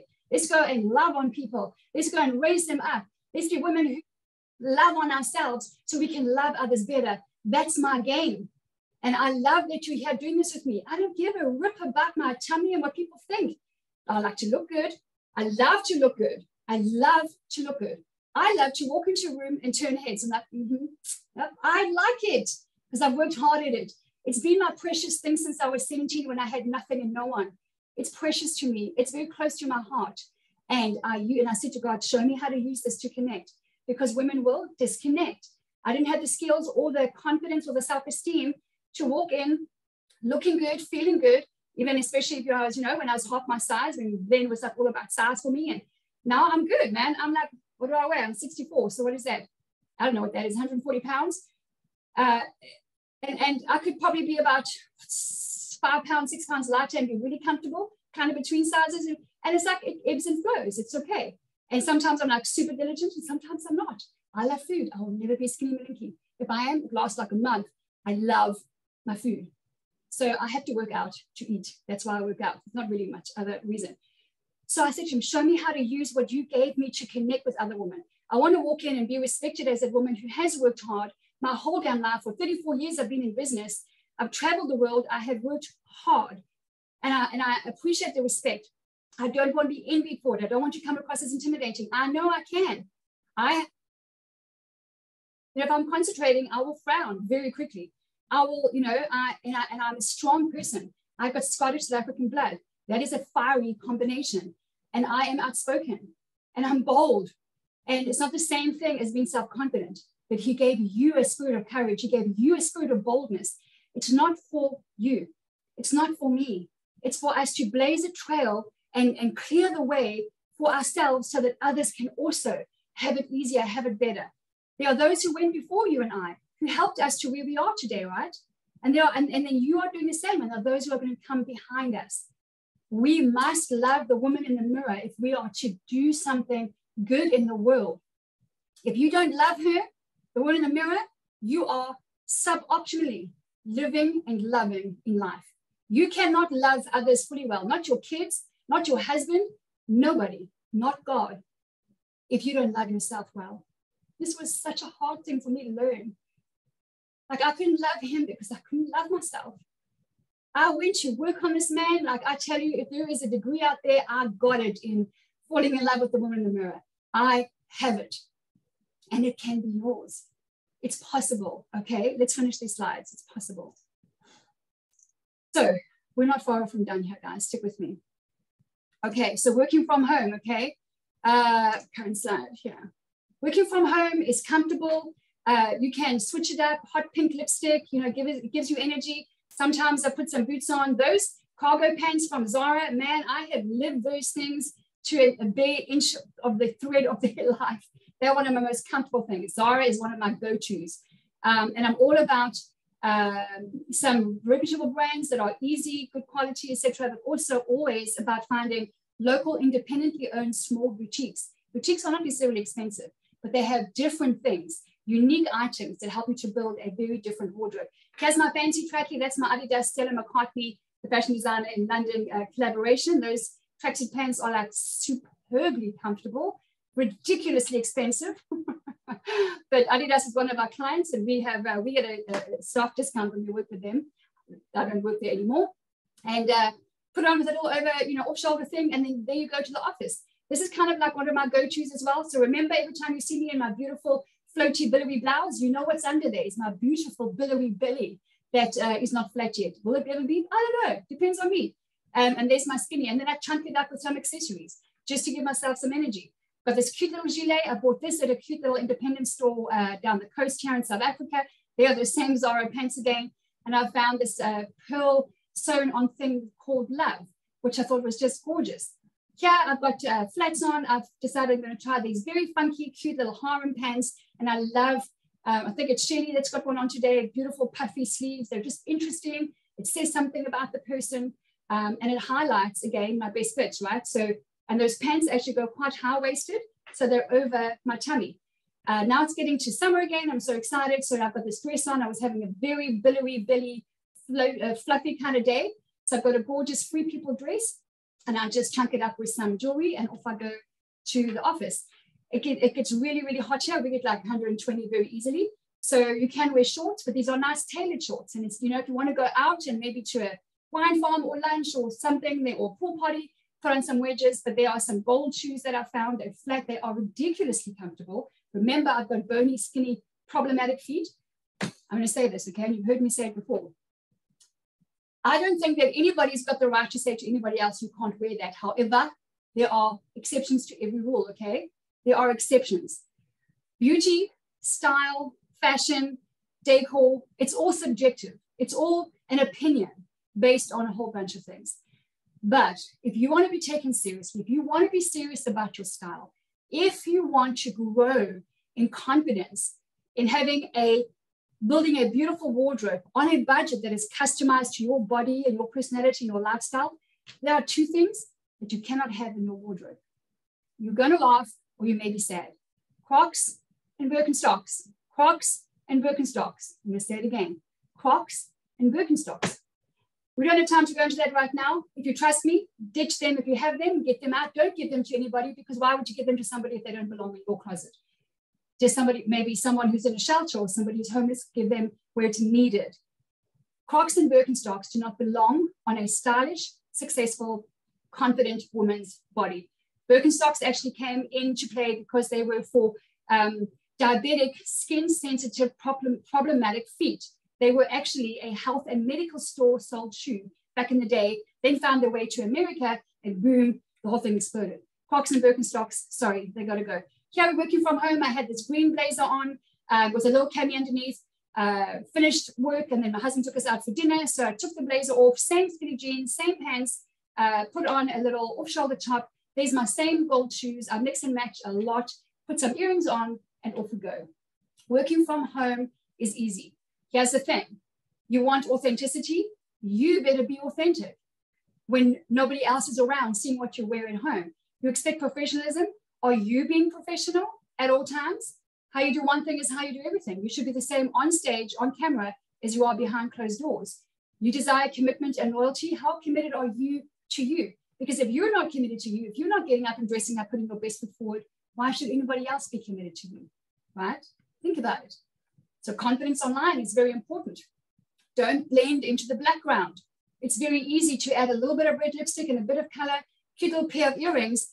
And remember, we don't want a tour of your nostrils anymore. Since COVID and everybody got online and the phone is down here, guess what? We're seeing up into your nose, and it's adding all of this extra fluff here that you don't need. If you are blessed in the chest like I am, you don't need help on creating size over here. So make sure that it is eye level or just above for your Zoom calls. Challenging day, I was low on energy here, I color up. When I need Energy, I wear color. It's one of the most powerful energy boosters for me. That and raisins, by the way. How are you perceived online? If you are hosting or attending meetings online on a regular basis, how are you coming across? Because how they perceive you in the world is how they're going to receive you, right? So how are you coming? Are you memorable? Because memorable people are much more referred than people who are easily forgotten. So you want to stand out. You want to be in color. You want to make sure that your background is clear, that you pop, that you're not a tiny, tiny person in a big screen because they can't see you. You want to come up close. You want to be present. You want to have eye contact. It's not hard to connect on the online world, as you know. Typically, this is a beautiful woman on the left, but typically people are in black, they're in navy. There's no white, there's no color, there's no lipstick. It's easy to stand out. And why do you want to stand out? Because people who stand out attract opportunities to connect, to edify, to grow, to be promoted, to be introduced. That's why attention to detail is really important. Got a comfortable top on, but it's just makeup and some interesting earrings. Eye contact. Can't tell you how many times I run a Zoom call with clients, sometimes non-clients and other people, staff, etc. And people forget that they're actually on camera. They actually will carry on and pick up their phone and scratch their ear. Here's the person talking, and they're going like this, and they're talking to somebody else. Hi, blah, blah. What you're saying to the person who's seeing you is you're unprofessional and you're unreliable and you're not loyal. That's what you're communicating. So be present, be committed, be all in. Make sure you're giving eye contact because technology is a beautiful thing. It is a bridge. It's not a barrier. Wear red. You don't have to wear what I wear. You don't have to like those earrings. You don't have to copy and paste what I do, but find your own groove. I can help you if you need help, but otherwise, wear red. Red is a biblical color. Technology is a bridge. It's not a barrier. There are people on the other side of that camera. Always remember there are hearts, real lives on the other side of that camera that you want to connect with. So I promise you 3 power tools. I'm going to give you 4. Okay, here we go. Tangible things that you can do. Number 1, first and foremost, choose to fall in love with the woman in the mirror. That is a decision that you can make today. I made the decision because I was so done and sick to my stomach of criticizing myself. Be done with that. Make the decision, draw the line in the sand today. Write it down. Screenshot this picture right here. Take it and remember it and save it. And say, today's the day, this date, 8th of October, 2022, when I decided I am going to fall in love with the woman in the mirror. Never again to criticize or condemn or complain about your body or your boobs or your butt or your belly, nothing. But to start being thankful for it and speaking life. Doesn't matter how you feel. You're not going to feel, oh, I'm beautiful. It won't happen that way. If it does, it's awesome. Doesn't matter how you feel. Speak the truth. Remember, your self-esteem is true whether you believe it or not. So come into agreement with it actively, not silently, actively. To learn new skills, okay? Make a commitment to learn one new thing, to get up, dress up, and to live up to the calling on your life, which is to be that bold lion on the hill, which is to live a beautiful life, to bring something of value, okay? Number 2, velvet hangers. These are game changers. They are non-slip. There's a lot of unity and uniformity. If you have all the same colors and the same way in your wardrobe, it's very rewarding. They are more effective and more efficient. You can layer them as well. They hook onto each other. You can put 2 or 3 blouses or pants on one hanger. So they are aesthetically pleasing. They're also space saving. That's a powerful thing that you can do. Velvet hangers you can get anywhere, by the way. Amazon, anywhere. I've got hot pink and I've got black. Hot pink for my favorite things and my specials, and then black for everything else, and some charcoal gray, which looks great. Black, gray, and hot pink. But whatever blows your hair back. These little things make a big difference in your closet. Plastic hangers have got to go. Wire hangers are, oh my gosh, they're a mess. Wooden hangers, as smart as they are, they take up a lot of space. Velvet hangers for me are the way to go. Number 3, red lipstick. This gorgeous girl, Kelsey, I met at Danny Johnson conference actually years ago. Gorgeous hair, all this beautiful, and just like very, just dressed down and everything. And I thought I'm going to go for it. And I said to her, what's going on here? Why are you dressing down? What's going on? And we had an amazing conversation. And I spoke to her about red lipstick and everything else and said, I mean, this girl in red lipstick, look at her. That hair, those eyes. And she started like dressing differently. And she said, I can't believe what red lipstick has done in my life. People treat me better. At the grocery store, I get better service. And people approach me more. There's more conversations. Strangers approach me. Red lipstick. It's a game changer. It highlights your smile. It catches the eye. Wear red lipstick to the grocery store. The grocery store is one of my favorite places to go. Red communicates confidence. book yourself a makeup artist consultation at your department store or somewhere and have her go through the right colors with you. Sometimes people are, and I don't get into much of the, is it orange red or blue red? Or, there is a blue red and an orange red. And there is a red for everybody. And you will find the shade. If you work through 3 or 4 or 5, you'll find it.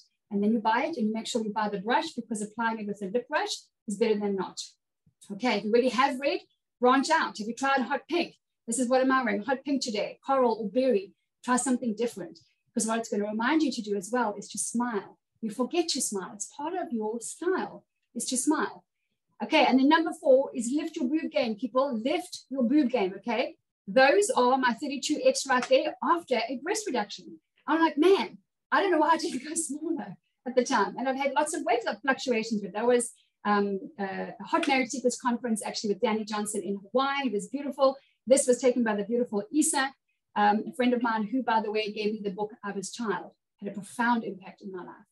And your boobs are an intimate part of your confidence. You want to get a professional bra fitting. Most women are wearing too small a bra cup and too wide around the back, which is why you're always pulling this up and why you always are shoving your boobs back in there.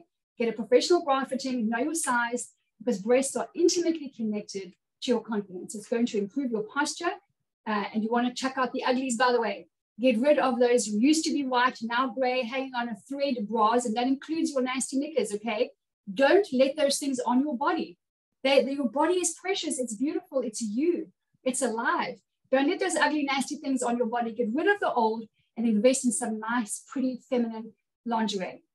You will see what a difference it makes. And once you find your right size, you want one nude, one black, one strapless. Those are the basics. You don't need a white bra. You shouldn't be wearing a white bra under a white top. What that does, I'm not saying if you've done it, oh my gosh, the world's going to come to you. I'm saying when you wear white under white, it goes, look, here are my boobs. Can you see? That's what that does, okay? If you want that, then okay, but it's a nude bra under white. This, my friend, is the bottom line. You're in the fashion business, whether you like it or not, and style is just a skill. So you may as well get used to it. Since 2016, I have been dedicated to this. I've been helping women to do for themselves what I have done for myself, with thanks to God, how he led me there. And everyone's got a story. But the fact of the matter is, if you're not rock solid in your self-esteem, the less confident you are, the more focused you are on yourself. And that's a problem. This disconnects you, like I said earlier. It separates you from influence, restricts you, and it holds you back in life. That's just because you are not in agreement with your self-esteem, and you're not building skills to dress well and walk out the front door knowing that you nailed it, when in fact, you could just learn the skills. You must learn to dress now for the life that you want, or the man that you want, or the job that you want. You're not going to get it looking like you do. If you're feeling frumpy and frustrated and scruffy, hating shopping, yet you still go shopping, then you don't wear it. You need to dress now for the life that you want. Powerful personal style skills attract amazing people and amazing opportunities. What I do is a 3-step. I'm all about simplifying. If it's complex, I don't do it. I decided years ago, my life is way too complex. I need to simplify. And how I do it is we simplify. That's quality over quantity is one of the things that I teach. Then we systemize through the capsule wardrobe and a few other things. And then we scale. We focus, apply, repeat. Practice, apply, repeat. And before you know it, you become your own personal stylist. Wherever you go, you're getting compliments and people are asking you to help them with what you wear. It's very rewarding. This program that I run, Confidence to the Power of Personal Style, some of you here are in it, some of you have done it, some of you don't even know about it, some of you are on Dress to Connect. I'm really happy to have you there. Here's what it is. It's a proven, tried, and tested style system that we have clients all over the world, mostly in America. I'm not sure why. Americans love me. I love them right back. I think they're amazing. America, by the way, has a phenomenal culture for coaching and personal and professional development. Britain is one of the countries where they go like, yeah, I don't need a coach. I know what I need to know. It is humble and powerful to have a mindset of my coach is someone that I invest my time, money, and effort in because I want to get further. I always have a coach. I have 2 at the moment, always, because I'm learning. Someone's gone before me. If there's a recipe, rather than figure it out by myself, that takes more time and more money. So it's a proven system. There is powerful accountability within a like-minded community and expert mentorship with me. It's simple, it works, and you can do it. There's nothing like nailing your outfit feeling good on the inside and the outside, and going wherever you go, and even if it's to the grocery store, to the bank, or to an important meeting. There's nothing like it. This is a gift from God. He is in everything. If you say, yeah, I don't have to dress up because God this and God that, guess what you've just done? You've taken God and you've categorized him because you said, like, well, he's not in that. I beg to differ. Didn't he make the soil and the water that made the cotton, that made what you're wearing? He's in everything. Don't minimize him. Don't categorize him just because you're lazy. That can happen. And if that's you, you just got a spanking and you're welcome. The secret is to wear something eye-catching, conversation starting, and relationship building. Fashion is a connector. I call it dress to connect. That is next level personal style. There is a way to dress that will set you apart and help you attract the right people and the right opportunities. And a genuine, like I have confidence on the outside, but none on the inside, a genuine self-esteem, self-confidence combination that's going to give you real faith and freedom in fashion. Designed for two specific people. One is for the woman with low self-esteem, and that is someone I have a real heart for because I know how that feels. And I also have lots of clients who are rock solid, 8, 9 out of 10 on their personal style, and they want to go to the next level. And that's what we do, is we power up to the next level. Who this is not for, this program, is blamers and complainers, the curious and not the serious, the penny pinchers and the opinion givers and the shortcutters. That is not who I work with. I offer a free consultation. I've got amazing women on my team who give their time and expertise to discerning, is this woman serious or is she curious? Because if she's serious, we bring her in. If she's curious, it's like, you know what, so good that you reached out, but this program is probably not a good fit for you. However, there's a free group you can go and connect with, and it's called Rest to Connect and whatever. We get results here. This is a results-driven program. This is for you if you know that there is more to the life that you are living. So my friend, we're wrapping up just on 95 minutes. It's Tuesday. It's Tuesday. You can get to choose to fall in love with the woman in the mirror. I want to say this to you. Until now, it's not your fault in terms of lacking self-esteem, lacking self-confidence, because we live in a world that sells stuff. Where are the skills to do what we need to do? We need the skills. I sell the skills to help you buy the right stuff for self-esteem, for self-confidence, to live the life that you are called to live. Remember, I said to God, send me the women that you want to raise up. I want them.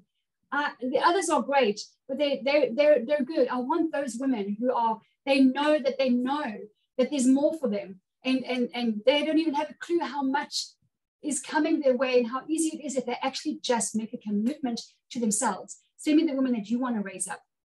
And here you are. And if you're watching this in the recording, here you are. Until now, it's not your fault. However, as of today, you know that there is a way. You know that you know who I am. You know my heart. I've shown my boobs, not without a bra, because you never know where the recording will go. But I've shown I've shown you everything.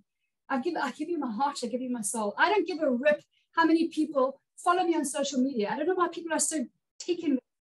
I would rather have one person than 1 million if it's going to change a life. I don't know about that. I don't care about that. I'm here to make a difference because I know the pain. I know the pain of hating the woman in the mirror. And that is no way to live. And if you're somewhere in between, that is no way to live either. The way to live is to love the woman in the mirror, to become her greatest cheerleader, to have a passion that courses through your veins with skills and self-esteem and self-confidence, that you can take your faith that you like to quote from the scriptures from, and you can put action behind it, knowing that you're living out the word, that you're living out his plans, that you get over this, and nobody worries about that but you. There's more, there's freedom. Now you know there's a way. There is a program. It's powerful. It's simple. It's going to take your commitment of time, money, and effort. The 3 things that I invested in 2013 that changed my life. Changed my life. Time being the most important one. You don't invest those things, you don't get these things. You don't get self-esteem. You don't get self-confidence. You don't get influence. You don't get the greater income and you don't get those things. You have to give to get. You've got to invest to get. You've got to sow before you reap. There's no shortcut here. There's no shortcut. This is where faith, passion, and freedom collide. That's what I use. So I'm inviting you to book a call, a one-on-one call, to join those already in the game playing to win. You get one life, friend. You get one shot. There is no rehearsal. You are called to arise and shine. I run an annual promotion every single November. It's called November. What you wear impacts your money, your mood, your marriage, everything. There is a promo code in front of you. It's called Thanks22.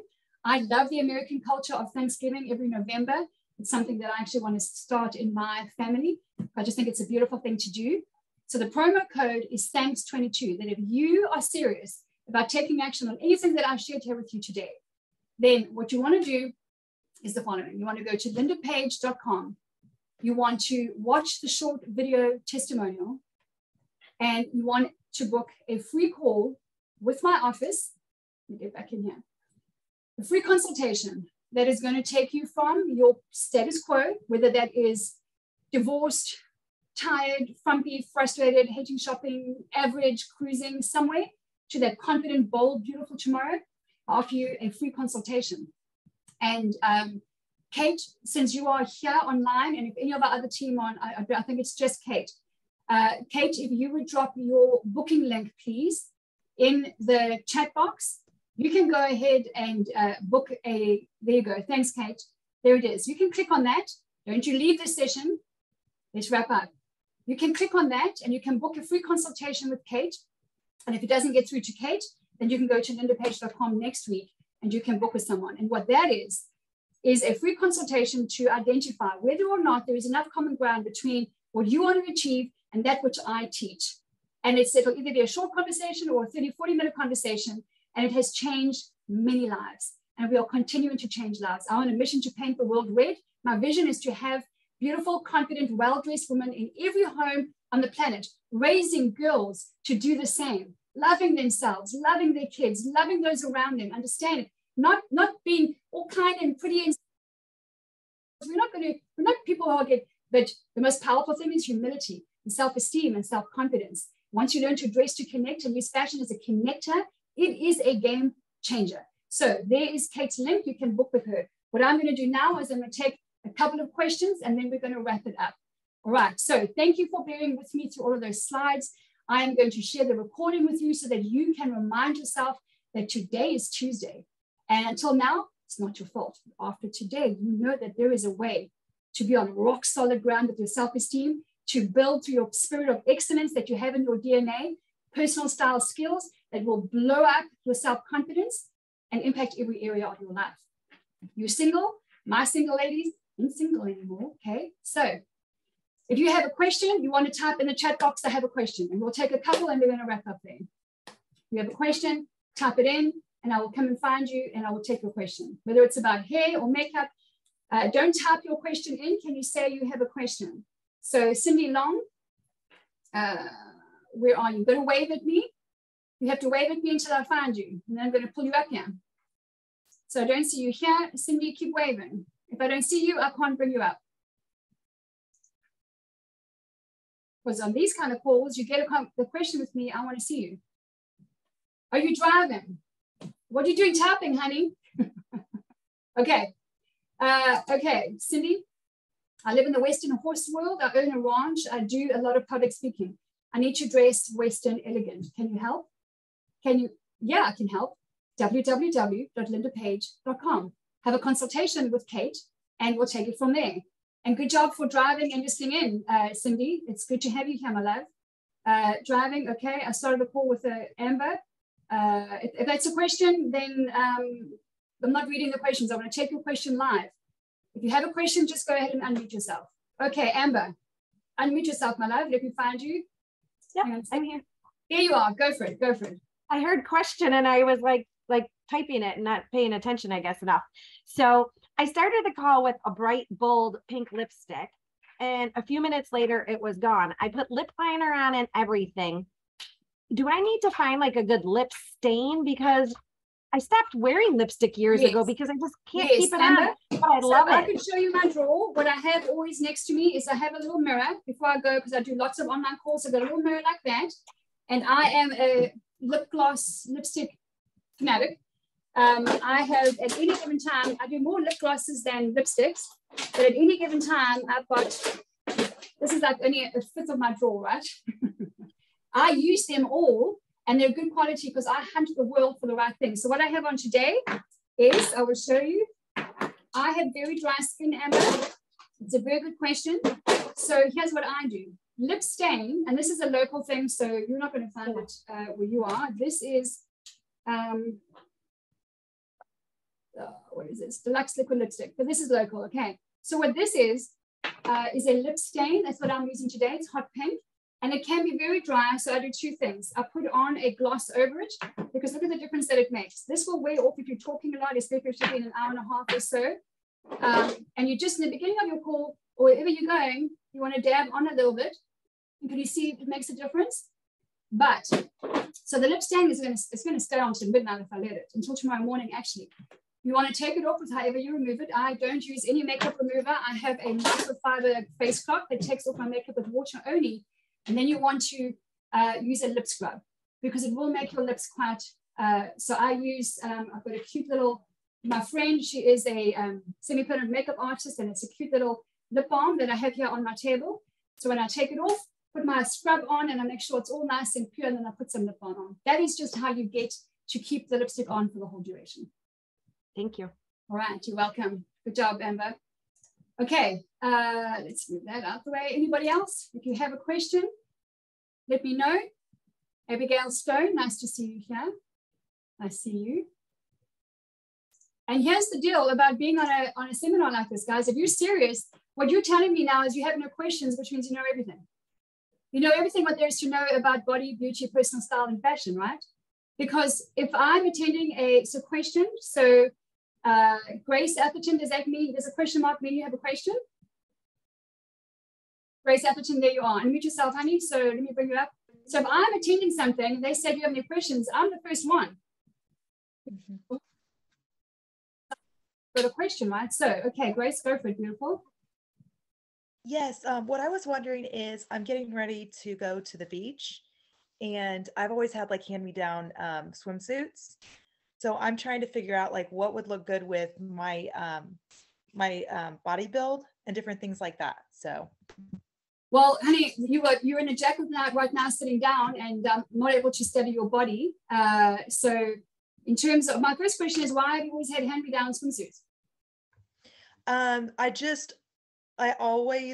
came from a background, it was like not a lot of swimsuits when I was younger. So then I just started, people gave me some of their swimsuits. So that type of thing. So this is kind of all, I've been wearing like bikini type things, but it's kind of like the first time of just getting comfortable in my own body. How old are you? I'm 35.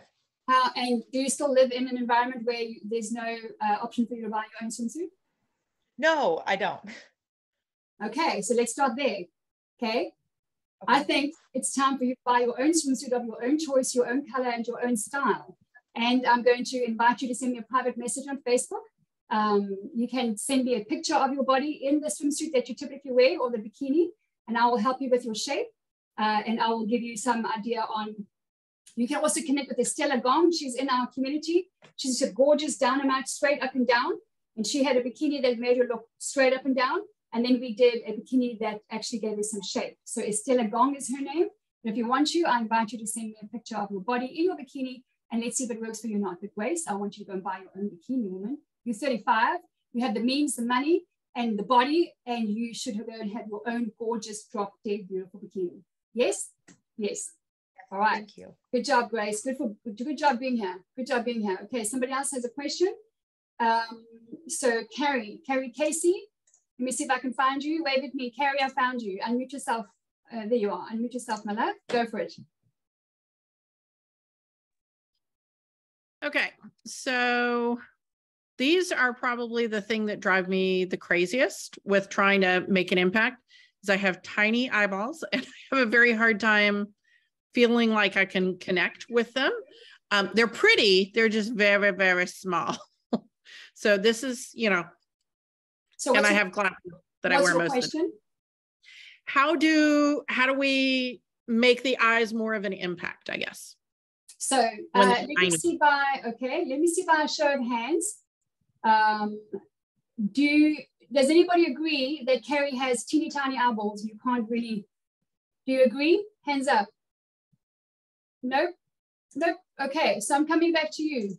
Carrie, when did you decide that you have teeny tiny eyeballs?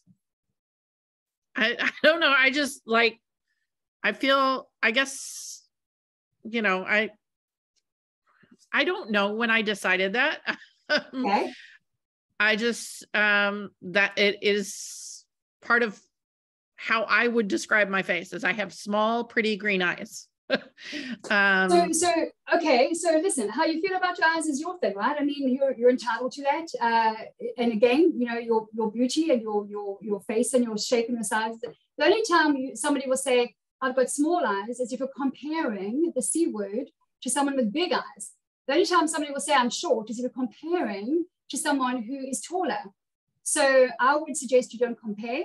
I would suggest, you've got pretty eyes, you've got beautiful brows, by the way, you've got gorgeous shaped arched brows, you've got stunning complexion, you have a natural smile that rests on your face even if you look like you're not trying to smile, and beautiful shade of color on your lips, by the way. Nothing wrong with your eyes, Carrie. Long as you, so the windows are the eyes to the soul, right? That's what they say. As long as your heart is in what you're saying and what you're doing, and you're giving eye contact where it's due, and you're being genuine, there's nothing wrong with your eyes. Your eyes are a different shape to mine and to everybody else's, and so they should be. Lord have mercy if we all have the same eyes and shape and height and everything. There's nothing wrong with your eyes, Carrie. Nothing wrong with your eyes at all. You've got beautiful brows. I would even go darker on your brows. So here's something you can do. I did powder brows last year. It's a game changer. Powder brows are semi-permanent. It's not microblading. I'm not for microblading. It's a very invasive, very painful procedure, I believe. And it leaves scars after some years. Powder brow is semi-permanent makeup that lasts probably about 2 or 3 years at a time. It's such a worthy investment. And because of your beautiful complexion and the beautiful shape of your brows, I would look into powder brows if I were you. That frames your eyes and your face more succinctly. All right. Okay. Good job for being here, Carrie. I appreciate it. Okay. Carrie had a question, then Amy, and then Olivia. So Amy, wave at me until I find you, and I can bring you on. Amy, there you are. Unmute yourself, my love. Let's have your question. There we go. I am gorgeous as you want to take your camera and let me see more of you. So tilt it down a little bit. There's definitely more beauty to be seen. That's it. I see some good show. I want to see more of you. There you go. There you go. Okay, I see gorgeous shoulders. I see lots of tone. You see immediately now. So what you want to do, Amy, is you've got presence. Okay, you obviously are a diligent, committed woman, because I see tone, and that immediately tells someone something about you. That there's diligence, there's commitment, there's excellence there. What that doesn't line up with is how low you were on your Zoom camera and what's going on in the background. Can you see the background? Oh yeah. It's very chatted, it's very busy. So for someone like you, who's as diligent and excellent as you, your background needs to match that, okay? And we need more light on you so we can see you. So with that, what's your question? Well, add on to that, how to do the lighting on Zoom. But my original question, I live in Arizona and the summers are so hot. Yeah. I do work from home. So I think I just kind of busted myself as I asked that question, because I still can dress up at home, but I do have to go in, because I'm a CEO, I have to go into the clinics at times. And when it's hot, I struggle with that. When it's 110, how can I put together an outfit that will allow me to not just think and feel sweaty and take that away and go in with business first? Sure. So I also have 110, 120 degree days sometimes. So what are you wearing right now? Tank and leggings. Okay. Okay. Busted. There's nothing wrong. There's nothing wrong with a beautiful sleeveless top. So maybe you want to just upgrade your tops a little bit. It doesn't have to be as blingy as this. I just love bling. But it can just be a beautiful, strong, bold color. It can be black, maybe white. It looks like you've got a pretty decent tan as well. That with some high-waisted, wide leg pants, and you're good to go. Nice thin linen sometimes, nice thin, soft cotton fabric. You would, from what I'm seeing, I think look good in high waist because you're in good shape. When I say good shape, as in, I mean formed. I mean, you're sculpted. There's definition, which is great. And so you've got sleeveless here. You can high-waisted thin pants. That's one thing. You can go with flat shoes. You can put wedges on or heels. They are lovely sleeveless, straight, not bodycon, but not shift dresses as well, that have a little bit of structure where you're cool on the legs, cool on the arms. There's nothing that's sitting on you that's very hot. All that you're looking for, Amy, is you want structure, you want tailored. Doesn't mean it's got to sit on your body and hug you tight, because that is going to be hot. I have the same thing here. But sometimes a beautiful dress, you don't have to wear blazers, because no one's going to wear a blazer in the heat like that, but it's got to be structured. Right. Thank you. Okay. All right. And use those arms in empowering up to the next level, because you've got great shape. Good job. Good to see you here. All right. Then we have Olivia. Wave at me, Olivia, until I find you, and then I can bring you on. There you are. There you are. And there you go for it, Liv. Nice to see you again. Yes, it's beautiful to be here. I feel like similar notes for me. Yes. For what you feel, I'm like, that was for me too. Good job. And then my question was a clarification about the scripture that you mentioned in the context. It was 1 Peter something. Can you say that again? 3, verse 3. One scripture that one of your favorite scriptures about fashion and style. One of my favorite? Mm-hmm. Oh, gosh, that is a really good question. I have several. I'll give you one. That's a great question. I've got a faith file over there that I have over the years put scriptures in about fashion and color and design and everything. So the one you were talking about was 1 Peter 3, verse 3, where religious people like to take it out of context and say, here it says, God is saying, don't dress up, don't do this, don't do that. We've got like, oh no, hang on a second, step back, have a look at verse 1 and 2 and 3. He's talking to the wives, saying, don't use your external beauty to bring your husbands back in line with his father. Use a gentle, quiet spirit. That was what that was about. One of my favorites is in Job, Liv. I don't know exactly where it is. Let's do this quickly. I think it's one of the most beautiful. Actually, the first time I ever read it, it kind of moved me to tears. And while I'm waiting for this to come on, Liv, thanks for your patience. Your specs are accessories as well. Okay, some days you might want to have blue, some days you might want to have different color. Specs are accessories, even if you don't need specs, they can be an accessory. Okay, I've got those, and I've got these. I've got 6 pairs of specs that I switch up. So while we're waiting for this to come up, here it is. It's a good question, because there is a lot to be said and learned from the scriptures. So if you give me a second, I'm going to pull it up. Job.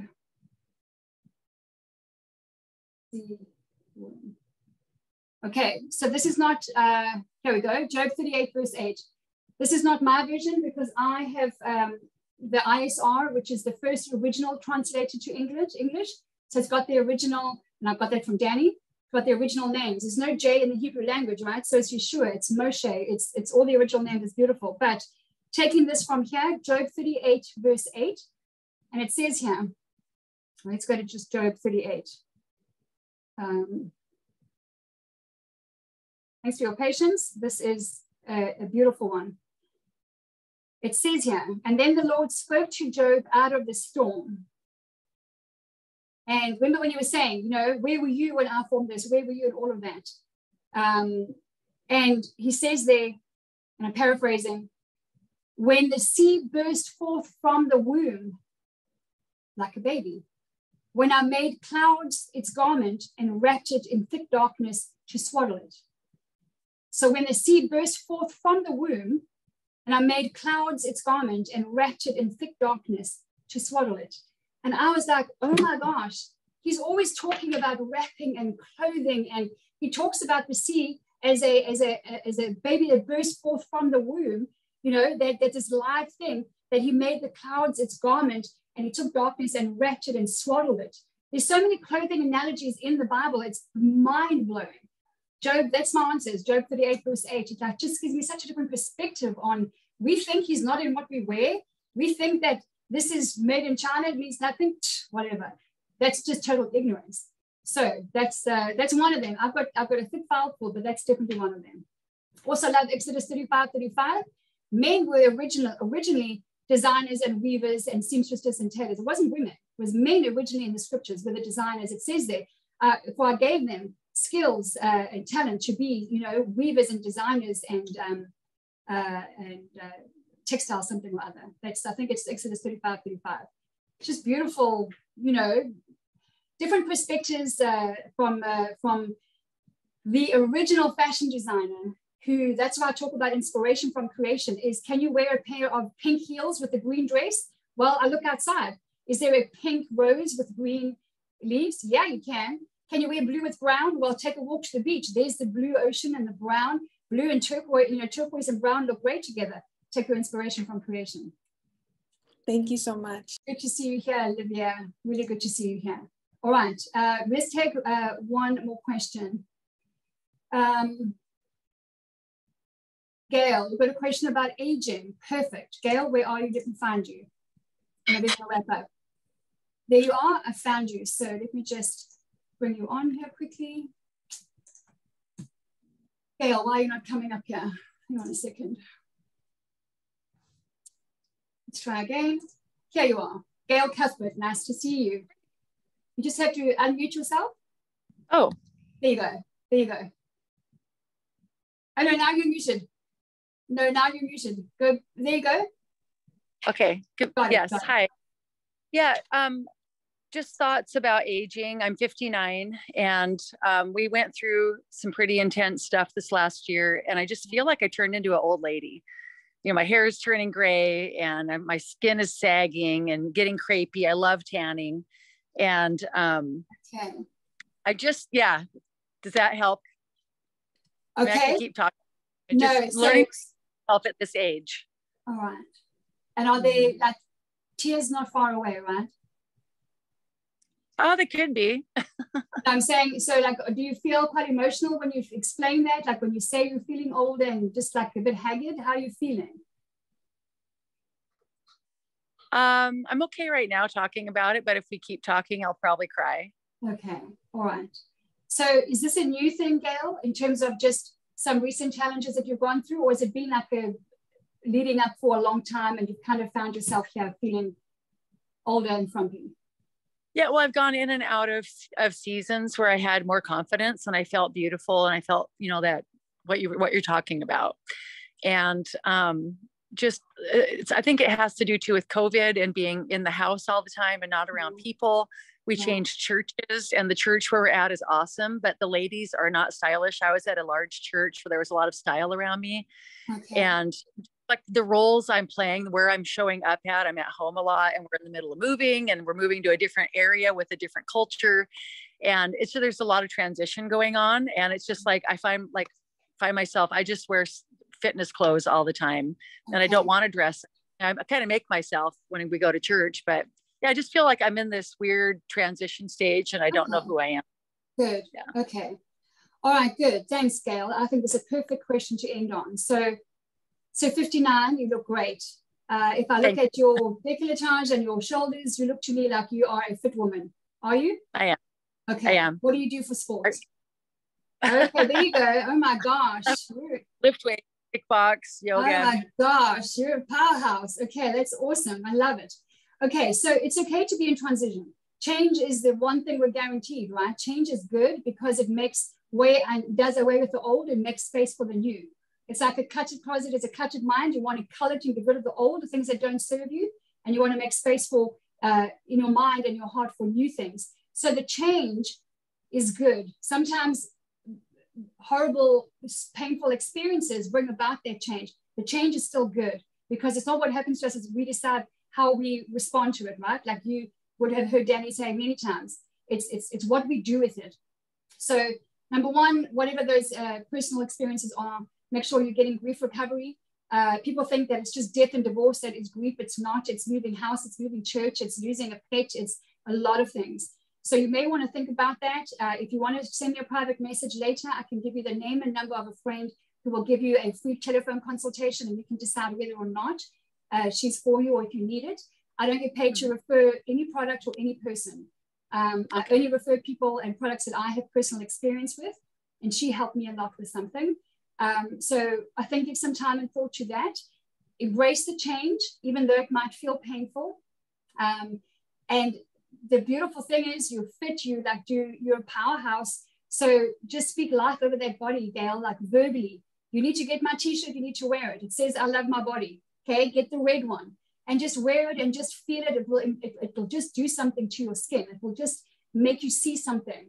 And that like kind of resurrects the beauty inside of you again, that spirit of beauty that wants to get up.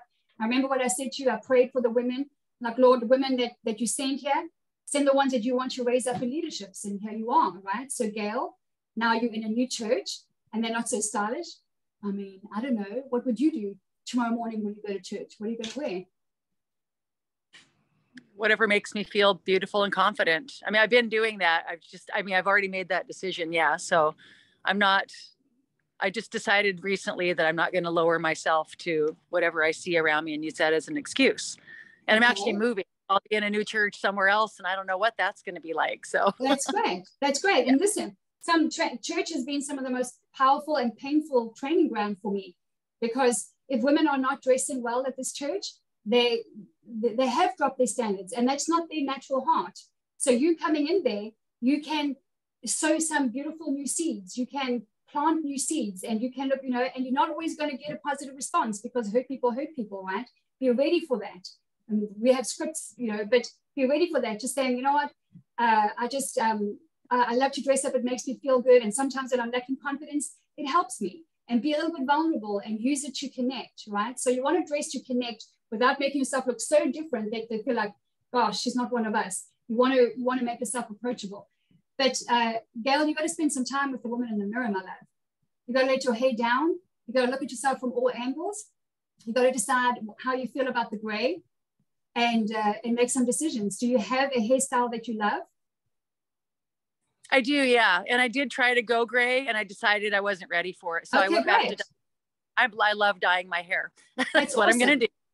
That's awesome. That's lovely. So because some people will go gray, I didn't have much of a choice. I'm in gray at 27. Then I was like, oh, screw it. When I was 40-something, I'm like, I let it all go.